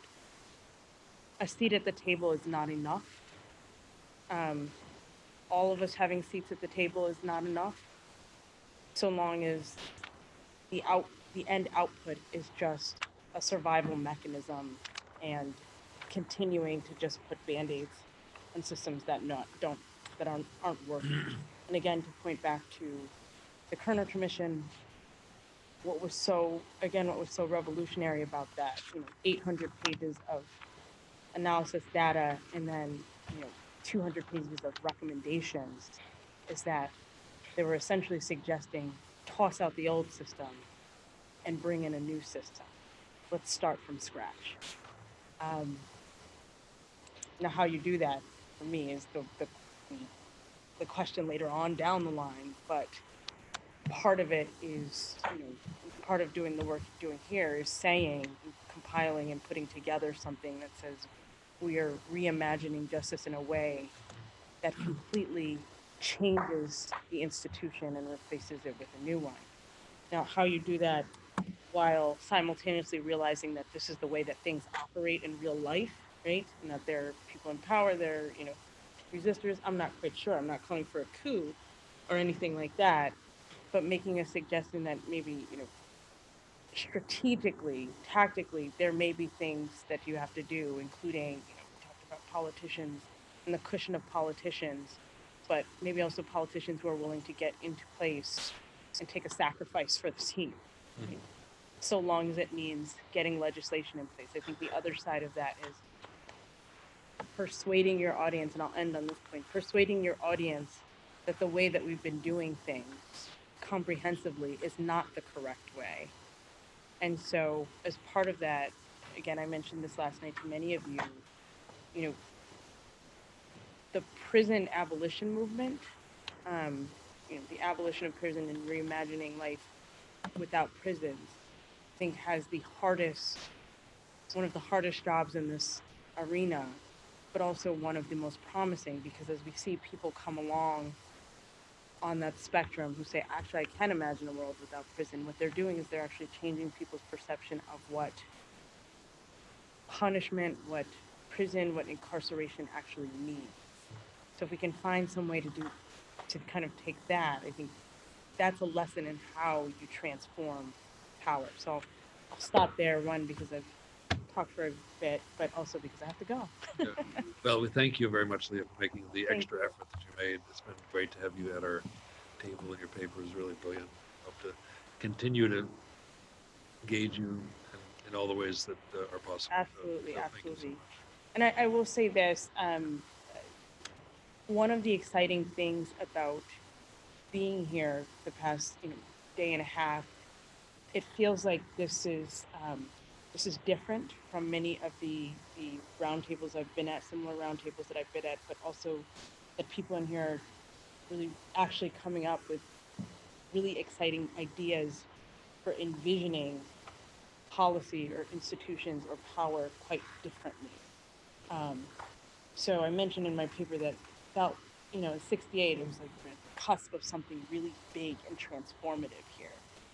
And right now feels like similar circumstances, that there could be something, even in a moment where it feels, we're in the dark timeline, the alternative. There is really the potential to do something transformative that changes institutions and structures of power. Thank you.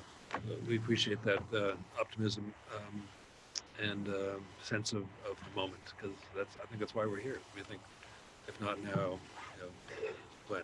Yeah. Let's try to make it happen. We're about to shift gears, and Bruce and I haven't quite. We didn't. We talked about the day this morning. We didn't quite talk about this moment. But the agenda says that we're going to have a closing discussion for 45 minutes. And it has your name next to it. And that's not a 45-minute discussion that you're having. So how would you like to have this discussion in the last 45 minutes when we're thinking about where we want to go, what's next, themes that we want to draw out? We did a little bit of the what's next discussion this morning, so we're more thoughtful since then, but I think the opportunity to really pull some themes together as you've done before the end of the days, the other days would be great. Before we do any of that, I made a commitment to observers. So that's my next commitment, is to see who would like to offer something that we're missing. And we'll wait because I know that you're first. Go ahead. Just stand up and speak up. Hi, I'm Deborah Blake. I am a new divinity school student and also with this Second Chance Community Improvement Program with Dallas, Texas. Thank But you, Marlon. it's not so much adding to anything new, but it was the conversation between Nancy and Bruce. And I wanted to say that it doesn't have to be either or. Simultaneously, as you have said, that simultaneously, while the information based off of the data that the community is on, it can fix what's broken, even if that means starting from scratch. And in the meantime, the community can use those resources to build the structures that they feel are needed to the process of social justice. That was my only comment. Thank you. If that Great. Thank you, Deborah. The floor is yours. Come up so we can hear you. Don't worry, I can project. I'm Abby Stamp. I'm the executive director of the Multnomah County Local Public Safety Coordinating Council, reigning from a very challenging place that is Portland, Oregon. Thanks for the shout out, Leah. I had a couple quick comments that might lead into sort of a what's next, and I wanted to accentuate, Ron, something you said, and Vivian, something that you said as well. I work in collaboration among justice leaders and help try to galvanize our prison and our jail reduction strategies. And I think that the budgeting and the adjudication processes are opaque and impenetrable. And I think that is part of what I would like to take away from this, and lifting up the voice of healing and how to really create some humanity in that. I need my policymakers to be ready to engage in the kind of conversations that Susan facilitates. If they're not ready, Vivian, this is lifting up what you commented, it's not going to go well, or they're going to send a delegate next time, and then the decision maker does not have any buy-in. Thank you for that. And I wonder if that's something that we might carry forward moving on. And Ron, you talked about the importance of the sausage making, Judge, having the budget meetings, which is also incredibly acronym laden and confusing. And then thank you for coming is usually what you hear from the city council and the county commission, my jurisdiction. We're really opening up, maybe it's a square two effort. How do we get, let's have this conversation and then bring in the folks who actually sign where those millions of dollars go every year. Abby's a member of the executive session. Just to point out, we're fortunate that she's there, and thank you for coming and serving the roundtable. So the person I just asked the question to is Bruce, had just stepped out for a second. I know he'll be back. I'm not quite sure what to do next. I have something to say. You have something to say? Good. So I think this kind of community-based participatory research is the most authentic and meaningful and impactful kind of work that we can be doing. It probably represents about 0.5% of all the research that's conducted by people who define themselves as researchers, right? I want to take that statement and align it with something that Bobby said, which is reinventing criminal justice education. And I think the two go hand in hand.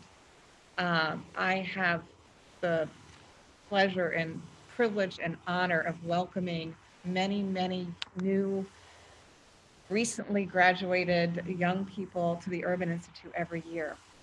And the reason why they're interested in urban is because of the small percentage of work we do that's meaningful like this. And we attract them there for that work, and then they're assigned to a variety of tasks that are a lot less impactful or authentic. And I think a lot needs to change. They all end up going to law school, by the way, because they feel like that's a better way to make change. And no doubt it is, if there's enough advocacy jobs for all of them when they graduate. Thank you, Brian Stevenson. But I think that we need to think differently about, what kind of education we're imparting, criminal justice and sociology and other students, the academy overall, the incentive structure, the publishing for journals that are vetted by academics and intended for academic audiences. And I'll just get off my soapbox by just closing by saying, you may have noticed, although I think a lot of the links got broken when it went to PDF, that the paper that Leah and I wrote, we intentionally didn't do academic citations. We did in-text links. We wanted to make it really accessible. And we predicted that when this compilation goes to print, y'all are gonna say, can you please put that in APA style or whatever the style is? And we're gonna fight back. Because if Square One really wants to reinvent the way you're thinking about things, why don't you reinvent how you're communicating? So I'll stop. Well, Bruce better come back because I have waiting more for to Bruce say. to come back. Sorry. You just volunteer for something. Yeah, I want to, elaborate, and I'll put on my Jeremy hat, not a facilitator hat for a second, elaborate on what Nancy said. It's fascinating to me how this last conversation, and then I'll turn it over to Bruce, became the conversation I hadn't expected, which was a conversation on methodology,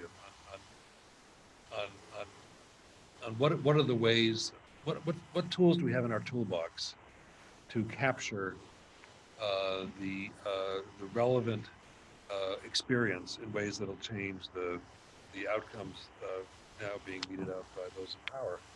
And you could call that research, which if you think of research as a really big question, my brother is a movie director, so he does research all the time. He goes and talks to people. He said, I'm doing research for my next film. And I say, oh, that's different from the research that I do.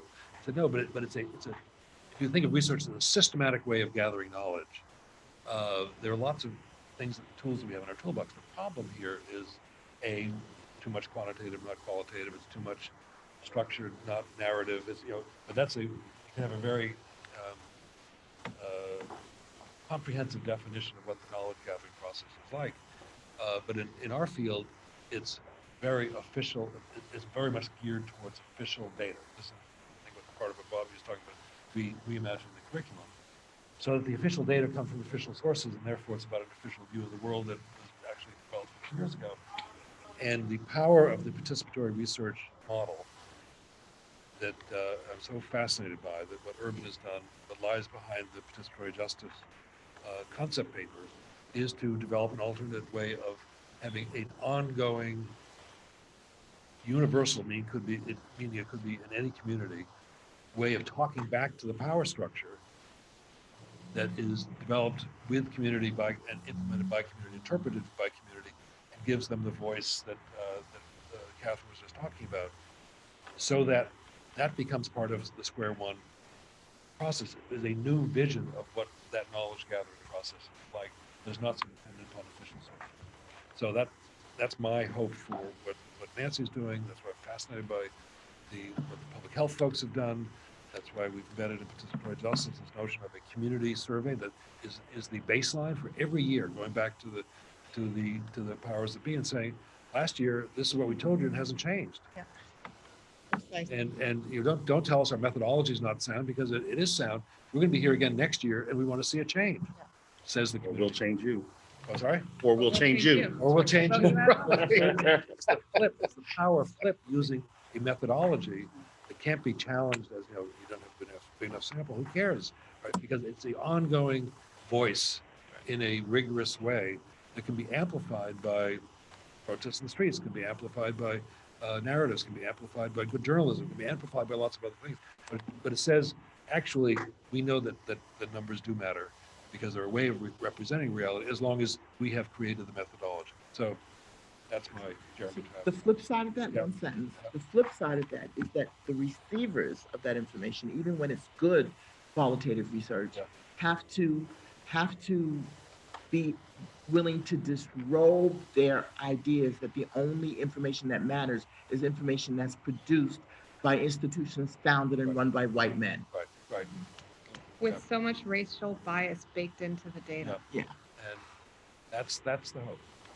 So, shout out to Vivian for coming to the planning session on participatory justice. Remember that? One of our many engagements over the I year. remember. So Bruce, the floor is yours to help us think about where we've been and where we're headed in the next 15 minutes or so. I'm gonna have. You gonna go? You gonna go? Yeah. Okay. Thanks, Nance. Thank you. Thank Leah, you. you're staying, right? You're gonna represent the team? Take for the team. See you later. Okay. So I thought what I would do is just provide a summary, really, of where we've been over the last couple of days, because I think there's really a thematic continuity to all our discussions, and I think there's a very coherent story that emerges out of this conversation. Now, there's a lot of ways to cut into it, and I'll throw this out as a way of interpreting this discussion. I think in a lot of ways, the whole discussion has been a conversation about values, and certainly criminal justice policy conversations are not wrestling with values in a very direct way. And I think we've been wrestling with two kinds of values in this discussion. One is the value of human dignity, and that is a recognition of people's capacity for love and spontaneity and creativity in their lives, and the systems that we have created have undermined and stifled human dignity, and we're trying to figure out how that might be restored, how we can design institutions and public policies that elevate and restore human dignity. And the other value I think we've been discussing is social justice, and that means basic fairness in the distribution of rights and resources and human capabilities. And I think our whole conversation has been really wrestling with those two key values. Okay, so summary. I think this conversation has had four parts. If you think back to Thursday, which seems like a long time ago now, we began with history and the very long shadow that has been cast over the entire history of the Republic by the institution of slavery, and the very deep dehumanization that system was founded upon, and the historical papers, I think, described our very imperfect struggle to emerge from the history of slavery. It's a narrative of American history as original sin, and that very much frames the challenge that we have now. We then heard from Bobby speaking about policing, and there was a lot of new research that new in my understanding that Bobby was reporting specifically about racial disparity and the overwhelming evidence for racial inequalities that policing creates. We could have equally heard about sentencing and what happens in American courtrooms and the racial disparities that are created there. We could have equally heard about incarceration and the racial disparities there. I think one of the really challenging implications of that discussion about the system and how it produces inequalities is that we could significantly eliminate racial bias in discretionary decision-making in policing, in the courts, in the correctional system, and that would make only a small dent, actually, in the racial disparities that we observe in the system, because they're operating in a social world with very deep structural inequalities that these systems are responding to. So this is the size of the challenge that that we're confronting. And so somehow now we're engaged in a conversation about institutional change that's much larger than discrimination and bias. And we're trying to think about the transformation of historically developed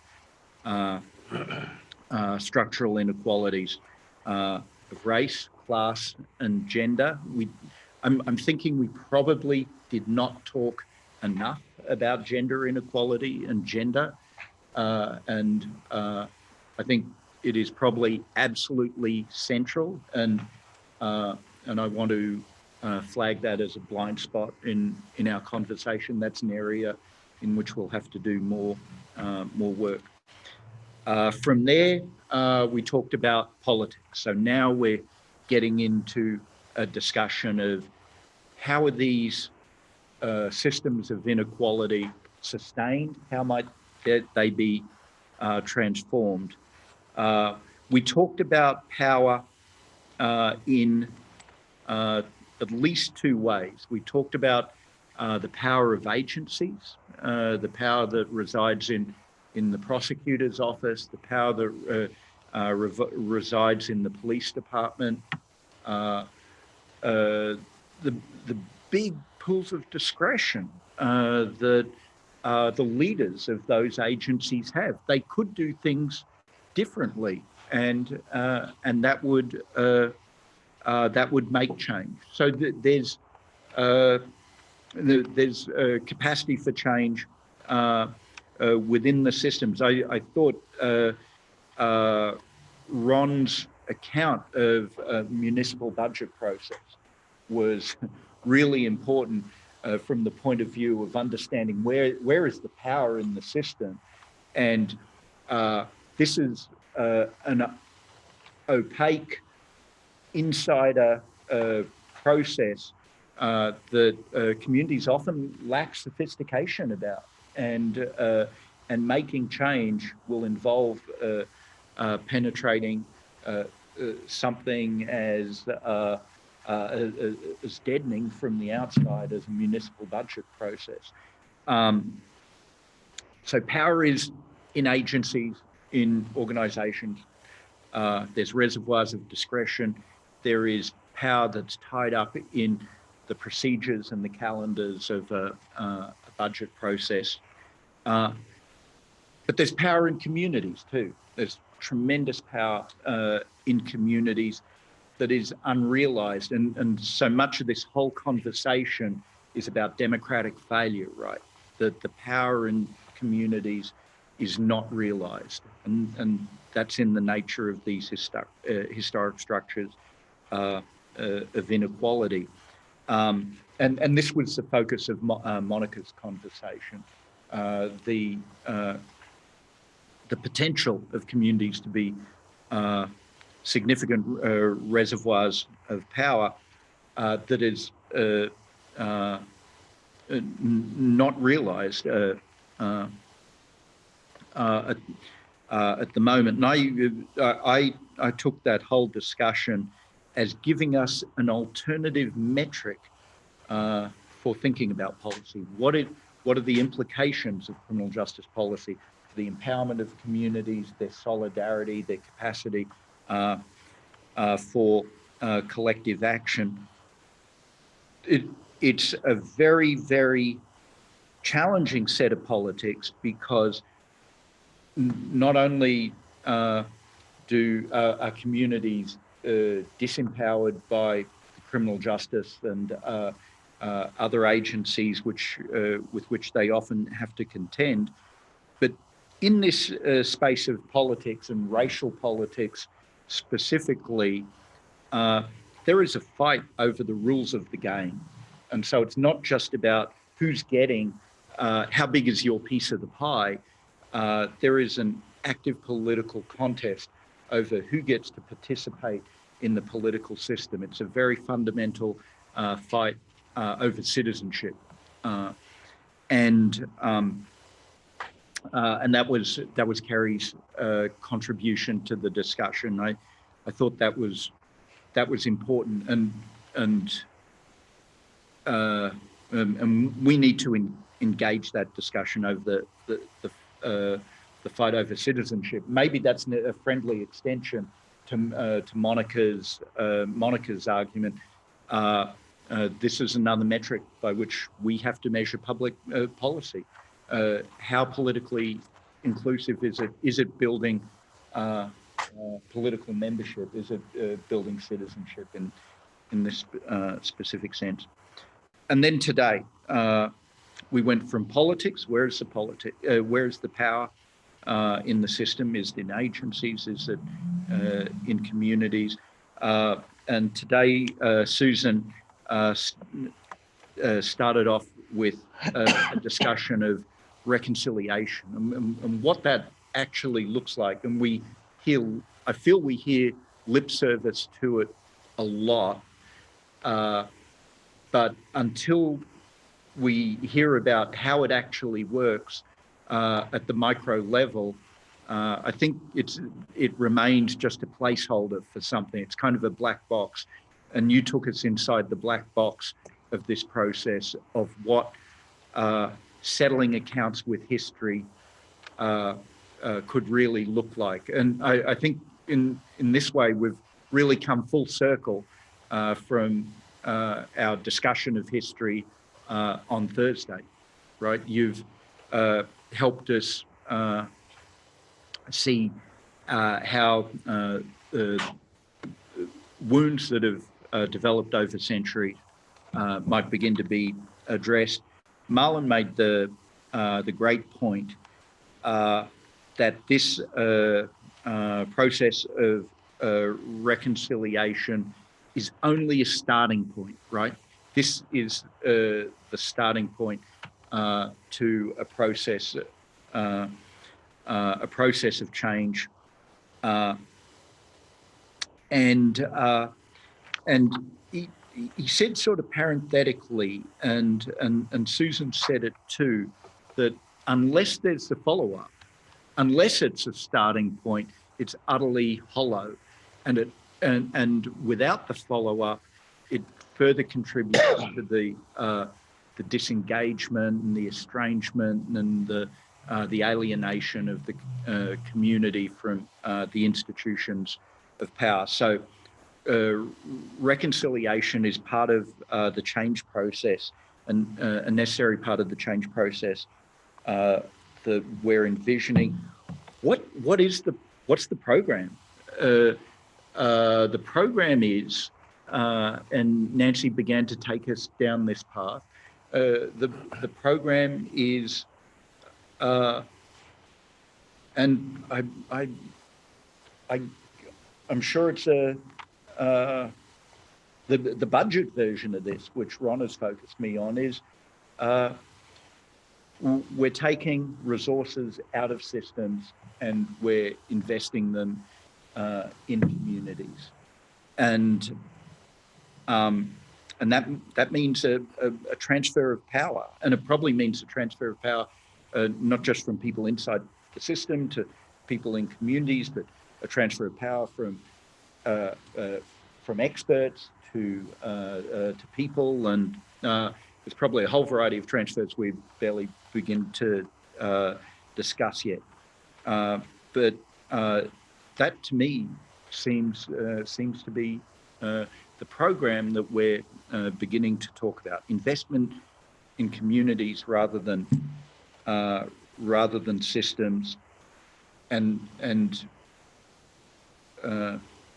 the political challenges we're facing is the agencies are very, very powerful. They have their own vested interest. This is happening in a historical context of centuries of dehumanization and inequality, and a very profound sense of alienation and a real legitimacy crisis in those institutions. I'm slightly haunted by Elizabeth's words. This is not so different, Leah said it too, this is not so different from where the Kerner Commission landed in 1968. And the run-up in incarceration rates in the United States began in 1972, 4 years after the Kerner Commission said we need to start with we need to turn the page and start a new chapter. One thing I will say too, just thinking about last night's event and also Susan's comments this morning, in this process and in our process, which we're going to define collectively, there's some important part of this is creating some kind of collective effervescence, right? It's not just that. Emile Durkheim, the sociologist, the old French sociologist, talked about collective effervescence, where we're sort of seized, our creative sensibilities are engaged by a sense of common project, and I felt we had a moment like that this morning and last night. It's asking something more of us than showing up at a meeting, getting our papers in on time, and so on. It's tapping into our energies now, each of our charismatic potentials in a certain way. So that was, for me, that was our last 2 days. I think we did a hell of a lot of work, and the people in this room are so brilliant and so smart, and I think this is quite an extraordinary way to begin this whole process. So should we open it up to conversation? Right? That's our next part. We can have, we always ask for clarifying questions, or open it up for a bit, and then we'll end with some final observations from me. But anyone else have anything they'd like to add to? I'm quite blown away by what Bruce did, frankly. I think it captured brilliantly. But it's open to your contribution. Any amendments or underlinings or boldings or italicizings of things that you said that you'd like to make sure we dealt with this item? Seeing none, last call. Let me add my word of thanks and appreciation, admiration, and respect for all of you. It has been quite a journey. It's hard to believe we've only been together for this short time. I just want to ask you to join me in thanking the team that's made this happen, some of whom are again.